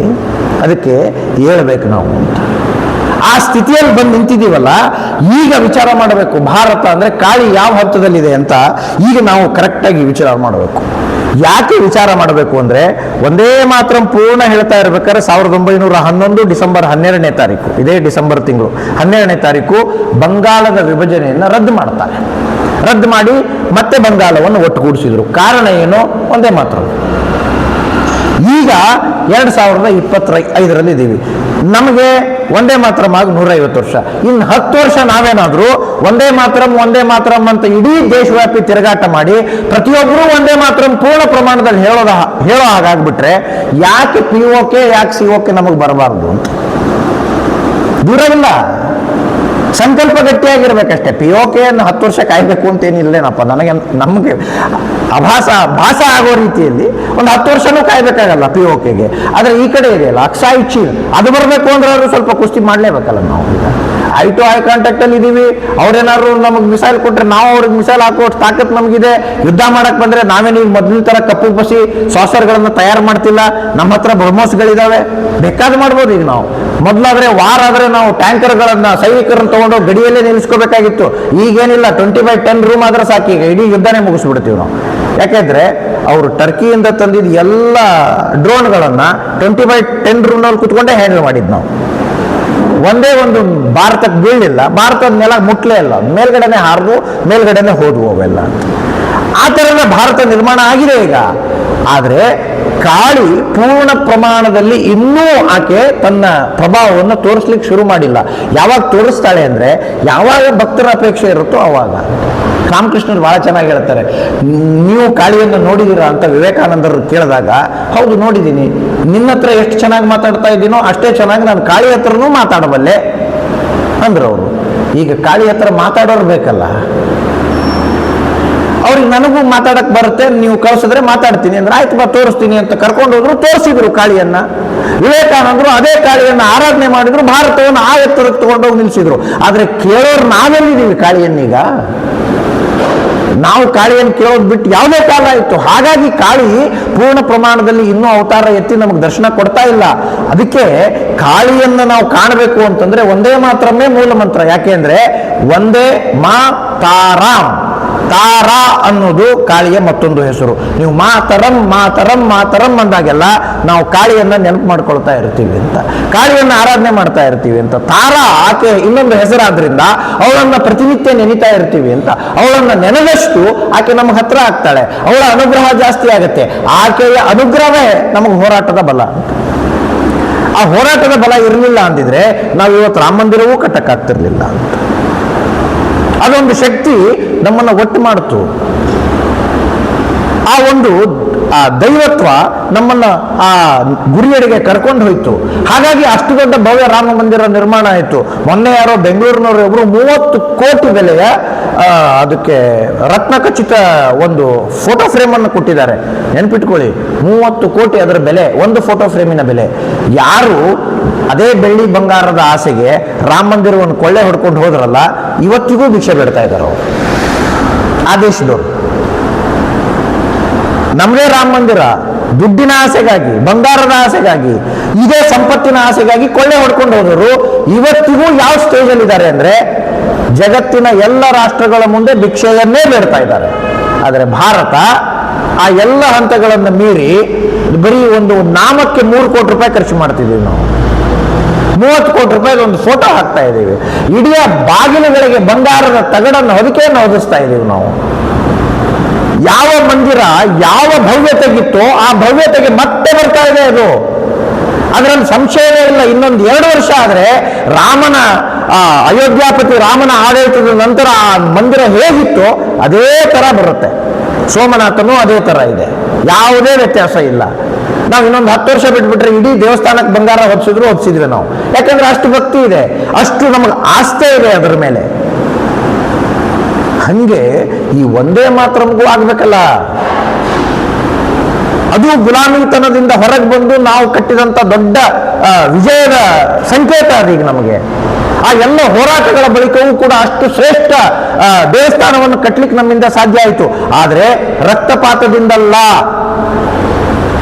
ರಕ್ತಪಾತದಿಂದಲ್ಲ, ಕಾನೂನಿನ ಅಡಿಯಲ್ಲಿ ಕಟ್ಟಿದೀವಿ ನಾವು ದೇವಸ್ಥಾನವನ್ನು. ಅಗೇನ್ ಒಂದೇ ಮಾತ್ರ ನಾವು ಕೇಳ್ತಾ ಇರೋದು, ಪೂರ್ಣ ಪ್ರಮಾಣದಲ್ಲಿ ಹಾಡಕ್ ಬಿಡಿ, ಅದು ಕಾನೂನಿನ ಅಡಿಯಲ್ಲೇ. ನಾವು ನಿಮಗೇನು ಕಾನೂನನ್ನು ಮೀರಿ ಕೊಡಿ ಅಂತ ಕೇಳ್ತಾ ಇಲ್ಲ. ಒಂದೇ ಮಾತ್ರ ಯಾಕೆ ಆಗಬಾರ್ದು ಅನ್ನೋದು ಪ್ರಶ್ನೆ ಅಷ್ಟೇ. ಪೂರ್ಣ ಪ್ರಮಾಣದಲ್ಲಿ ಹಾಡಬಾರ್ದು ಯಾಕೆ?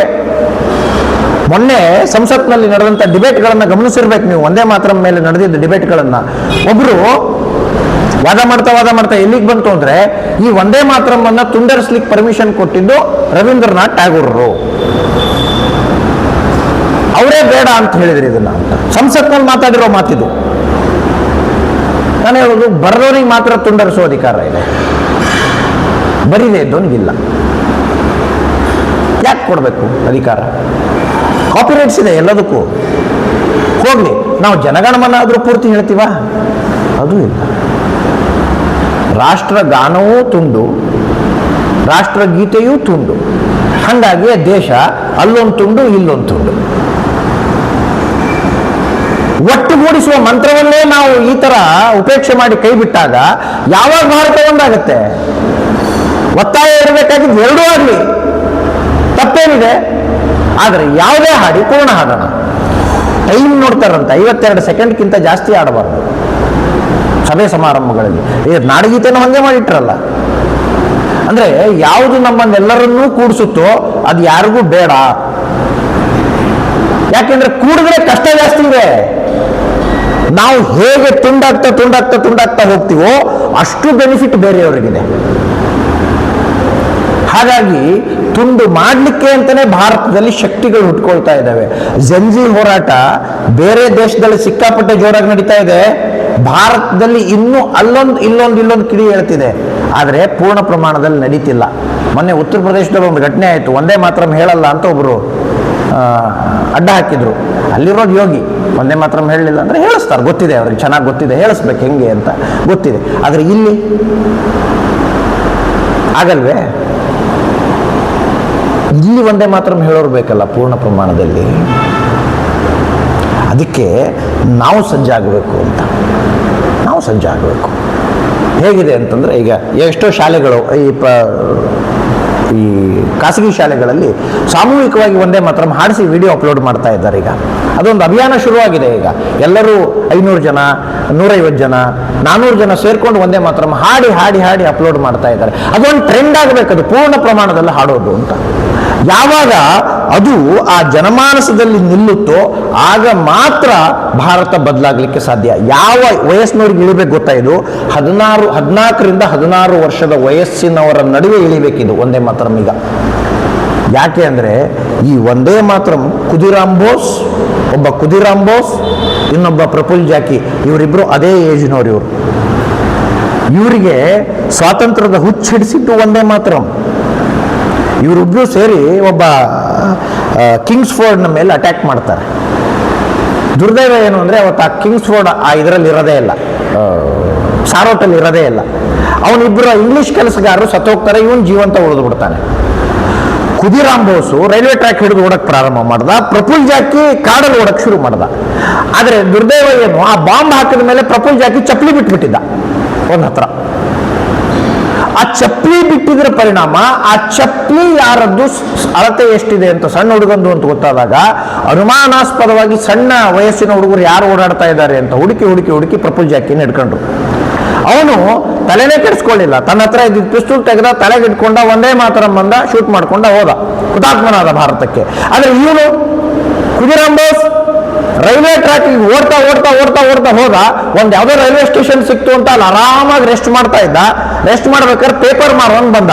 ಆ ಪೇಪರ್ ಮಾರೋನ್ ಏನು ಹೆಡ್ಲೈನ್ ಏನಿತ್ತು ಅಂದ್ರೆ, ಕಿಂಗ್ಸ್ ಫೋರ್ಡ್ ಕೂದಲಂಚಿನಲ್ಲಿ ಪಾರು, ಪ್ರಾಣಾಪಾಯದಿಂದ ಪಾರು ಅಂತ ಬರೆದಿತ್ತು. ಹಾ ಅಂದ ಇವನು ಒಂದ್ಸಲಕ್ಕೆ, ಪಾರಾದ್ನ ಅಂತ. ಸುತ್ತ ಇದ್ದವರೆಲ್ಲ ನೋಡ್ಬಿಟ್ರು ಅವನು. ನಾನು ಅವನಿಗೆ ಇಟ್ಟಿದ್ನಲ್ಲ ಮರ, ಗುರಿ ಮಿಸ್ ಆಗ್ಬಿಡ್ತಾ ಏನು ಕತೆ.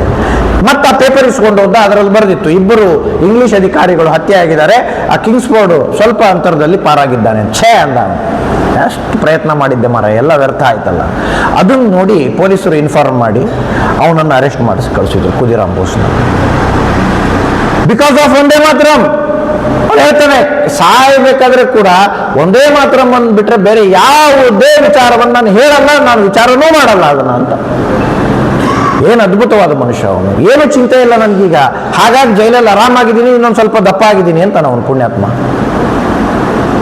ಈ ಒಂದೇ ಮಾತರಂ ಈ ಜಲಿಯನ್ ವಾಲಾಬಾಗ್ ಹತ್ಯಾಕಾಂಡ ಆದ್ಮೇಲೆ ಇನ್ನಷ್ಟು ಒಂದೇ ಮಾತರಂನ ಕಾವು ಜೋರಾಯ್ತು. ಉಧಮ್ ಸಿಂಗ್ ಅಂತ ಒಬ್ಬ ಪುಣ್ಯಾತ್ಮ ಇದ್ದ.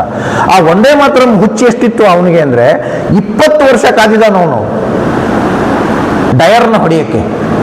20 ವರ್ಷ ಉಧಮ್ ಸಿಂಗ್ ಕಾದು ಯಾವ ದೇಶದಿಂದ ಅವನು ಬಂದು ನಮ್ಮ ದೇಶದಲ್ಲಿ ಈ ಆದೇಶವನ್ನು ಕೊಡ್ಲಿಕ್ಕೆ ಸಾಧ್ಯ ಆಯಿತು, ಅದೇ ದೇಶದಲ್ಲಿ ಹೋಗಿ ಅವನು ರಿಟೈರ್ಡ್ ಆದ್ಮೇಲೆ ಕೂಡ ಅವನನ್ನು ಬಿಟ್ಟು ಬಿಡದೆ ಕಾಡಿ ಹೊಡೆದಿದ್ದಾನ ಅವನು ಉಧಮ್ ಸಿಂಗ್. ಅದಕ್ಕೆ ಕಾರಣ ಒಂದೇ ಮಾತರಂ. ಭಗತ್ ಸಿಂಗಿಗೆ ಪ್ರೇರಣೆ ಆಗಿದ್ದು ಒಂದೇ ಮಾತರಂ. ಲಾಲಾ ಲಜಪತ್ ರಾಯ್ ಅವತ್ತೇನಾದ್ರು ಲಾಠಿ ಏಟಿನ ಹೊಡೆತ ತಿಂದು ತಾವು ಭಾರತ್ ಮಾತಾ ಕಿ ಜೈ ಒಂದೇ ಮಾತರಂ ಹೇಳಿರ್ಲಿಲ್ಲ ಅಂದ್ರೆ ಭಗತ್ ಸಿಂಗ್ ಕ್ರಾಂತಿಕಾರಿ ಆಗ್ತಿರ್ಲಿಲ್ಲ. ಆ ದುರ್ಗಾಬಾಬು ಹೇಳ್ತಾಳಲ್ಲ, ಬಳೆಗಳನ್ನು ನೀವು ಇಟ್ಕೊಳ್ಬೇಕಾದ್ರೆ ನಿಮ್ ಕೈಯಲ್ಲಿರೋ ಬಂದೂಕ್ ನನ್ ಕೊಡಿ, ನಾನ್ ಶೂಟ್ ಮಾಡಿ ಬರ್ತೀನಿ ಅವನ್ನ ಅಂತ. ಆ ಮಟ್ಟಿನ ಹೆಣ್ಣುಮಗಳು ದುರ್ಗಾಬಾಬಿ. ಆ ತರದ ಕ್ರಾಂತಿಕಾರಿಗಳ ಗುಂಪು ಹುಟ್ಕೊಳ್ಳಿಕ್ಕೆ ಕಾರಣ ಇದೇ ಒಂದೇ ಮಾತರಂ ಅಲ್ಲ.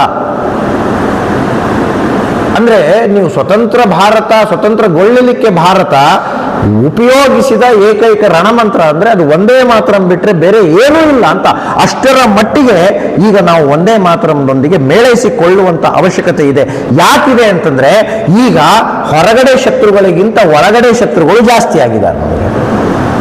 ಹೊರಗಡೆ ಶತ್ರುಗಳನ್ನ ಭಾರತದ ಸೈನ್ಯ ಆರಾಮಾಗಿ ಎದುರಿಸ್ಕೊಂಡು ತಿರುಗಾಡ್ತಾ ಇದೆ.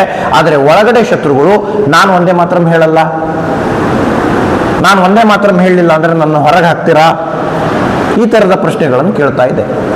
ಇದಕ್ಕೆ ಉತ್ತರ ಯಾರಾಗಬೇಕು? ನಾವೇ ಉತ್ತರ ಆಗಬೇಕು. ನಾನು ಹೇಳ್ತೀನಿ, ಹೇಳೋದಿದ್ರೆ ಹೇಳು, ಇಲ್ಲ ಅಂದರೆ ಹೊರಗೆ ಹೋಗು. ಆದರೆ ಸಂವಿಧಾನದಲ್ಲಿ ಆ ಥರದ ಯಾವ ಪ್ರಾವಿಷನ್ನು ಇಲ್ಲ ಅವ್ರನ್ನ ಹೊರಗೆ ಕಳಿಸ್ಲಿಕ್ಕೆ. ಆದರೆ ಮಾನಸಿಕತೆಯನ್ನು ಬದಲು ಮಾಡೋದಂತೂ ನಮ್ಮಿಂದ ಸಾಧ್ಯ ಆಗುತ್ತಲ್ಲ. ಅದೇ ಒಂದೇ ಮಾತರಂ ಗೀತೆಯಿಂದ ಮಾನಸಿಕತೆಯನ್ನು ಬದಲು ಮಾಡಿ ಅವರನ್ನೂ ಭಾರತವನ್ನು ಪೂಜಿಸುವಂತೆ, ಭಾರತವನ್ನು ಪ್ರೀತಿಸುವ ಶ್ರೇಷ್ಠ ಜನಾಂಗವನ್ನು ಮತ್ತೆ ನಿರ್ಮಾಣ ಮಾಡ್ಲಿಕ್ಕೆ ಸಾಧ್ಯ. ಆದರೆ ಯಾವಾಗ ಮತ್ತೆ ಭಾರತ ದುರ್ಗೆಯಾಗಿ ನಿಲ್ತಾಳೆ, ಜಯಶಾಲಿ ಆಗೋದು ಅವಾಗ ನಾವು, ಆಮೇಲೆ ಜಗದ್ದಾತ್ರಿ ಆಗ್ತಾಳೆ. ಮತ್ತೆ ಅದೇ ವಿಶ್ವಗುರು ಯಾವಾಗ ಭಾರತ ಆಗುತ್ತೋ ಆಗ ಮತ್ತೆ ಜಗದ್ದಾತ್ರಿ. ಆವಾಗ ಎಷ್ಟು ಭಾರತ ಶ್ರೀಮಂತವಾಗಿತ್ತೋ ನಂತರವೂ ಅಷ್ಟೇ ಶ್ರೀಮಂತವಾಗಿರುತ್ತೆ. ಆಗ ಆ ಭಾರತವನ್ನು ನಾವು ನೀವು ನೋಡ್ತೀವಿ ಅಂತ. ಈಗ ಹೆಂಗಾಗಿದೆ ಗೊತ್ತಾ, ಭಾರತ ಶ್ರೀಮಂತವಾಗಿತ್ತು, ಭಾರತವನ್ನು ಜಗತ್ತು ಚಿನ್ನದ ಹಕ್ಕಿ ಅಂತ ಕರೀತಾ ಇತ್ತು ಅಂತೆಲ್ಲ ಮಾತಾಡ್ಬೇಕಾರೆ ಇತ್ತ ಮಾರಾಯ ಡೌಟು. ಯಾಕೆಂದ್ರೆ ನಮ್ಗೆ ಇತಿಹಾಸದಲ್ಲಿ ಔರಂಗಜೇಬ, ಬಾಬರ, ಅಕ್ಬರ, ಹುಮಾಯೂನ್ ಬಿಟ್ರೆ ಬೇರೆ ಯಾರನ್ನೂ ಕಲಿಸೇ ಇಲ್ಲ. ಭಾರತ ಚಿನ್ನದ ಹಕ್ಕಿ ಇತ್ತೋ ಇಲ್ಲೋ ಡೌಟಲ್ಲಿದ್ದೀವಿ ನಾವು ಈಗ. ಆದರೆ 2047 ದೂರ ಇಲ್ಲ ನಮಗೆ. ನಾವು 2047 ತನಕ ಬದುಕ್ತೀವೋ ಇಲ್ಲೋ ಅದು ಅನುಮಾನ. ಆದರೆ ಆ ಝಲಕ್ಕಾದರೂ ನೋಡ್ತೀವಿ ನಾವು, ಹಂಗಿತ್ತು ಭಾರತ, ಹಿಂಗಾಗುತ್ತೆ ಅನ್ನೋದು ಒಂದು ಆಶಾಕಿರಣವಾದರೂ ನಮ್ಮ ಕಣ್ಣು ಮುಂದೆ ಬರುತ್ತೆ. ಯಾವಾಗ ಅದು ಆಶಾಕಿರಣ ಬರುತ್ತೆ ಅಂದರೆ, ನಾವೆಲ್ಲರೂ ಒಂದೇ ಮಾತರಂ ಹೇಳಿದಂತೆ ಕೋಟಿ ಕೋಟಿ ಕಂಠ ಕಲಕಲ ನಿನಾದ ಕರಾಲೆ, ನಾವೆಲ್ಲ ಆ ಕೋಟಿ ಕೋಟಿ ಜನರಿಗೆ ಕನ್ವಿನ್ಸ್ ಮಾಡಬೇಕಲ್ಲ. ಭಾರತವನ್ನು ಪೂಜಿಸಿ ಅಂತ ಹೇಳಬೇಕಲ್ಲ, ಭಾರತವನ್ನು ಆರಾಧಿಸಿ ಅಂತ ಹೇಳಬೇಕಲ್ಲ. ನಾವು ಕೂಡ ಒಂದೇ ಮಾತರಂ ರಾಮಚಂದ್ರ ರಾವ್ ಆಗಬೇಕಲ್ಲ, ನಾವು ಪ್ರಫುಲ್ ಜಾಕಿ ತರ ಹೋಗ್ಬೇಕಲ್ಲ. ಯಾವಾಗ ಆ ತ್ಯಾಗದ ಭಾವನೆಯನ್ನ ಕಲಿಸ್ಕೊಡ್ಲಿಕ್ಕೆ ಈ ಒಂದೇ ಮಾತರಂನಿಂದ ಸಾಧ್ಯ ಆಗುತ್ತೋ ಆಗ ಮಾತ್ರ ಮತ್ತೆ ಭಾರತ ವಿಶ್ವಗುರು ಆಗ್ಲಿಕ್ಕೆ ಸಾಧ್ಯ. ಇಲ್ಲ ಅಂದ್ರೆ ವಿಶ್ವಗುರು ಆಗ್ಲಿಕ್ಕೆ ಮತ್ತೆ ಸಮಯವನ್ನು ತೆಗೆದುಕೊಳ್ಳುತ್ತೆ ಅಂತ. ಆಗ ಒಂದೇ ಮಾತ್ರ ಹಾಡುಗಳಿಗೆ ಯಾರೆಲ್ಲ ಹಾಡ್ತಾರೋ ಅದನ್ನು ನಿಷೇಧ ಮಾಡಿದ್ರು. ಒಂದೇ ಮಾತ್ರ ಹೇಳಿದ ಶಿಕ್ಷಣ ಸಂಸ್ಥೆಗಳನ್ನು ಮುಚ್ಚಿದ್ರು. ಒಂದೇ ಮಾತ್ರ ಚಳವಳಿಯಲ್ಲಿ ಭಾಗವಹಿಸಿದವರಿಗೆಲ್ಲರಿಗೂ ಜೈಲು ಶಿಕ್ಷೆ ಆಯಿತು. ಈಗ ಆ ಥರ ಏನಿಲ್ವಲ್ಲ, ನಮ್ಗೀಗ ಜೈಲು ಇಲ್ಲ, ಶಿಕ್ಷಣ ಸಂಸ್ಥೆಯ ಮಾನ್ಯತೆಯನ್ನೂ ರದ್ದು ಮಾಡಲ್ಲ, ವಿದ್ಯಾರ್ಥಿಗಳನ್ನು ಯಾರು ಹೇಳೋ ಜೈಲಿಗೂ ಹಾಕೋರಿಲ್ಲ. ನಾವ್ಯಾಕೆ ಒಂದೇ ಮಾತ್ರ ಚಳವಳಿ ಮಾಡಬಾರ್ದು? ನಮಗೆ ಅದರಿಂದ ಏನು ಸಮಸ್ಯೆ ಇದೆ? ಭಾರತವನ್ನು ಪ್ರೀತಿಸ್ತೀವಿ ಅಂತ ಹೇಳ್ತೀವಪ್ಪ ಸಾರ್ವಜನಿಕವಾಗಿ. ಹೀಗೆ ಮಾನಸಿಕತೆ ಬದಲಾದರೆ ಮಾತ್ರ ಈ ರೀತಿಯ ದೃಷ್ಟಿಕೋನಗಳು ಬರಲಿಕ್ಕೆ ಸಾಧ್ಯ. ಆಗ ಈ ಒಂದೇ ಮಾತ್ರಂ ರಾಷ್ಟ್ರವನ್ನು ಪ್ರೀತಿಸುವ ಮಂತ್ರ ಮತ್ತೆ ಆಗುತ್ತೆ. ಒಂದೇ ಮಾತ್ರಂನ ಗೌರವ ಯಾವತ್ತೂ ಕಡಿಮೆ ಆಗಿಲ್ಲ. ಆದರೆ ರಾಜಕಾರಣಿಗಳು ಕುತಂತ್ರದಿಂದ ಒಂದೇ ಮಾತ್ರಮನ್ನ ತುಂಡರಿಸ್ತಾ ಬಂದು ಅದರ ಗೌರವಕ್ಕೆ ಚ್ಯುತಿಯನ್ನು ತಂದಿದ್ದಾರೆ. ಅವ್ರಿಗೂ ಈಗ ಸತ್ಯದ ಅರಿವಾಗಿಸುವಂತ ಸಮಯ ಬಂದಿದೆ. ನಾವೆಲ್ಲ ಸೇರಬೇಕು, ಆ ಸತ್ಯದ ಅರಿವನ್ನ ಅವರಿಗೆ ತಿಳಿಸುವಂತ ಪ್ರಯತ್ನ ಮಾಡಬೇಕು. ಹಾಗಾದಾಗ ಮಾತ್ರ ನಾವು ಮತ್ತೊಂದು ಹೆಜ್ಜೆಯನ್ನು ಮುಂದಿಡ್ಲಿಕ್ಕೆ ಸಾಧ್ಯ. ಆ ಹೆಜ್ಜೆಯನ್ನು ಮುಂದಿಟ್ಟಾಗಿದೆ ಭಾರತ, ಆದರೆ ಅದಕ್ಕೆ ದೇಶಭಕ್ತಿಯ ಲೇಪನ ಬೇಕಷ್ಟೇ. ಭಾರತ ಈಗ GDP 8.2 ಅಂತ ಹೇಳ್ತಾ ಇದ್ದೀವಿ. ಭಾರತ ಈಗ ಎಕ್ಸ್ಪೋರ್ಟ್ ಅಂಡ್ ಇಂಪೋರ್ಟ್ನಲ್ಲಿ 676 ಬಿಲಿಯನ್ ಏನೋ ಹೋಗಿ ರೀಚ್ ಆಗಿದ್ದೀವಿ ನಾವು ಮೊನ್ನೆ. ಕರೋನಾ ಬಂದ ನಂತರ ಜಗತ್ತಿನ ಯಾವ ದೇಶವೂ ಇಷ್ಟು ಬೇಗ ಚೇತರಿಸಿಕೊಂಡಿಲ್ಲ ಭಾರತವನ್ನು ಹೊರತುಪಡಿಸಿ. ಯಾಕೆಂದರೆ ಜಗತ್ತಿನ 4ನೇ ಶ್ರೀಮಂತ ರಾಷ್ಟ್ರವಾಗಿ ಇವತ್ತು ನಿಂತ್ಕೊಂಡಿದೆ ಭಾರತ. ಈಗ ಇಷ್ಟೆಲ್ಲ ಆದರೂ ಕೂಡ GDP ಒಂದ್ಸಲಕ್ಕೆ ಗ್ರೋತ್ ರೇಟ್ ಜಾಸ್ತಿ ಆಗಿದ್ದು ಯಾವಾಗ ಗೊತ್ತಾ? ಆಪರೇಷನ್ ಸಿಂಧೂರ್ ಆದಮೇಲೆ. ಯಾವುದಾದ್ರೂ ಯುದ್ಧ, ಯಾವುದಾದ್ರೂ ಆಪರೇಷನ್ ಆದರೆ ದೇಶಗಳು ದಿವಾಳಿಯಾಗಿ ಹೋಗ್ತವೆ. ಆದರೆ ಭಾರತ ಉಲ್ಟಾ, ಆಪರೇಷನ್ ಸಿಂಧೂರ್ ಆದ್ಮೇಲೆ ನಮ್ದು 9.21 GDP, 8.21 ಅಂದ್ರೆ ಸಡನ್ ಆಗಿ ಭಾರತದಲ್ಲಿ ಇದೆ. ಈಗ ನಾವು ಭಾರತ ಈಗ ಮಿಲಿಟರಿ ಎಕ್ಸ್ಪೋರ್ಟ್ನಲ್ಲಿ ಹೆಂಗಿದೀವಿ ಅಂತಂದ್ರೆ, ಆಲ್ಮೋಸ್ಟ್ ಭಾರತ ಈಗ ಒಂದು 645 ಕೋಟಿಯಷ್ಟು ಹಣಕಾಸಿನ ವ್ಯವಹಾರವನ್ನು ಮಿಲಿಟರಿ ಎಕ್ಸ್ಪೋರ್ಟ್ನಲ್ಲಿ ಮಾಡ್ತಾ ಇದೆ. ಇನ್ನೊಂದಿಷ್ಟು ದಿನಕ್ಕೆ ಜಗತ್ತಿನ ಅತ್ಯಂತ ಹೆಚ್ಚು ಮಿಲಿಟರಿ ಎಕ್ಸ್ಪೋರ್ಟ್ ಅನ್ನು ಮಾಡುವ ದೇಶ ಭಾರತ ಆಗಿ ನಿಲ್ಲುತ್ತೆ. ಈ ತರ ಭಾರತ ಎಷ್ಟೋ ವಿಭಾಗದಲ್ಲಿ, ಈಗ ಸೆಮಿಕಂಡಕ್ಟರ್ ಬೇಕಾಗಿತ್ತು, ನಮ್ಮಲ್ಲೇ ಉತ್ಪಾದನೆ ಆಗ್ಲಿಕ್ಕೆ ಶುರುವಾಯಿತು. ಈಗ ಭಾರತದಲ್ಲಿ ಈಗ ಸೋಲಾರ್ ಎನರ್ಜಿ ಬೇಕಾ, ಸರ್ಪ್ಲಸ್ ಇದೆ. ಭಾರತದಲ್ಲಿ EV ಯುಗ ಪ್ರಾರಂಭ ಆಯ್ತು. ಈಗ ಇನ್ನು ಭಾರತದ ನಾಗಾಲೋಟವನ್ನು ಯಾರೂ ನಿಲ್ಲಿಸ್ಲಿಕ್ಕೆ ಸಾಧ್ಯವಾಗಲ್ಲ. ಅಷ್ಟರ ಮಟ್ಟಿಗೆ ಭಾರತ ಮುಂದೆ ಹೋಗ್ಲಿಕ್ಕೆ ತಯಾರಾಗುತ್ತೆ. ಆದರೆ ಆ ತಯಾರಾಗುವಿಕೆ ಎಲ್ಲ ಆಯಾಮಗಳಿಗೆ, ತಯಾರಾಗುವಿಕೆ ಎಲ್ಲ ಮಜಲುಗಳಿಗೆ ಬೇಕಾಗಿದ್ದು ರಾಷ್ಟ್ರಭಕ್ತಿಯ ಲೇಪನ. ರಾಷ್ಟ್ರಭಕ್ತಿಯ ಲೇಪನ ಇಲ್ಲದೆ ಇದ್ರೆ ಅದು ಯಾವ ಬೆಳವಣಿಗೆಗೂ ನಯಾ ಪೈಸೆಯ ಕಿಮ್ಮತ್ತಿಲ್ಲ. ಯಾಕೆಂದ್ರೆ ವಿವೇಕಾನಂದರು ಇದನ್ನು ಸ್ಪಷ್ಟವಾಗಿ ಹೇಳಿದ್ದಾರೆ. ನೀನು ತೆಗೆದುಕೊಂಡಿರುವ ಡಿಗ್ರಿ ಸರ್ಟಿಫಿಕೇಟ್ಗಳನ್ನ ಸಮುದ್ರದಲ್ಲಿ ಹೋಗಿ ಬಿಸಾಡು. ಮುಂದಿನ 50 ವರ್ಷಗಳ ಕಾಲ ತಾಯಿ ಭಾರತೀಯನ್ನು ಮಾತ್ರ ಪೂಜಿಸು, ಭಾರತೀಯನ್ನು ಮಾತ್ರ ಆರಾಧಿಸು. ಯಾಕೆ ಭಾರತ ಅತ್ಯಂತ ಶ್ರೇಷ್ಠ ರಾಷ್ಟ್ರ ಆಗೋದಿಲ್ಲ ಅನ್ನೋದನ್ನು ನಾನು ನೋಡ್ತೀನಿ ಅಂತ ಅವತ್ತೇ ಹೇಳಿದ್ರು.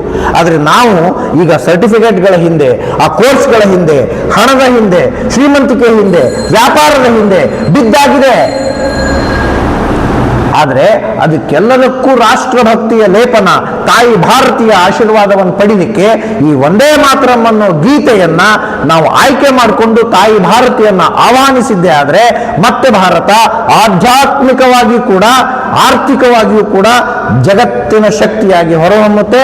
ಅದಕ್ಕೆ ನಾವೆಲ್ಲರೂ ಸಾಕ್ಷಿಯಾಗಿರ್ತೀವಿ ಅಂತ ಹೇಳ್ತಾ ಈ 150ರ ಗೀತೆ ಮತ್ತೆ ಇನ್ನೊಂದು 150 ಜನರಿಗೆ ಪ್ರೇರಣೆ ಆಗಲಿ. ಆ 150 ಜನ 1500 ಜನರಿಗೆ ಒಂದೇ ಮಾತ್ರಂ ಗೀತೆಯನ್ನು ಕಲಿಸುವಂತಾಗ್ಲಿ. ಮತ್ತೆ ಭಾರತದಲ್ಲಿ ಒಂದೇ ಮಾತ್ರಂ ರಣಘೋಷ ಮೊಳಗಲಿ. ನಾವೆಲ್ಲ ಜಾತಿ, ಮತ, ಪಂಥ ಭೇದಗಳನ್ನು ಮರೆತು ತಾಯಿ ಭಾರತಿಯನ್ನು ಮಾತ್ರ ಆರಾಧಿಸುವ ವಾತಾವರಣ ನಿರ್ಮಾಣವಾಗಲಿ ಅಂತ ಆಶಿಸ್ತಾ ಮಾತಾಡಲಿಕ್ಕೆ ಅವಕಾಶ ಮಾಡಿಕೊಟ್ಟ ಎಲ್ಲರಿಗೂ ವಂದಿಸಿ ನನ್ನ ಮಾತನ್ನ ತಾಯಿ ಭಾರತೀಯ ಚರಣಕ್ಕೆ ಅರ್ಪಿಸ್ತೇನೆ. ಒಂದೇ ಮಾತ್ರಂ. ಜೈ ಹಿಂದ್.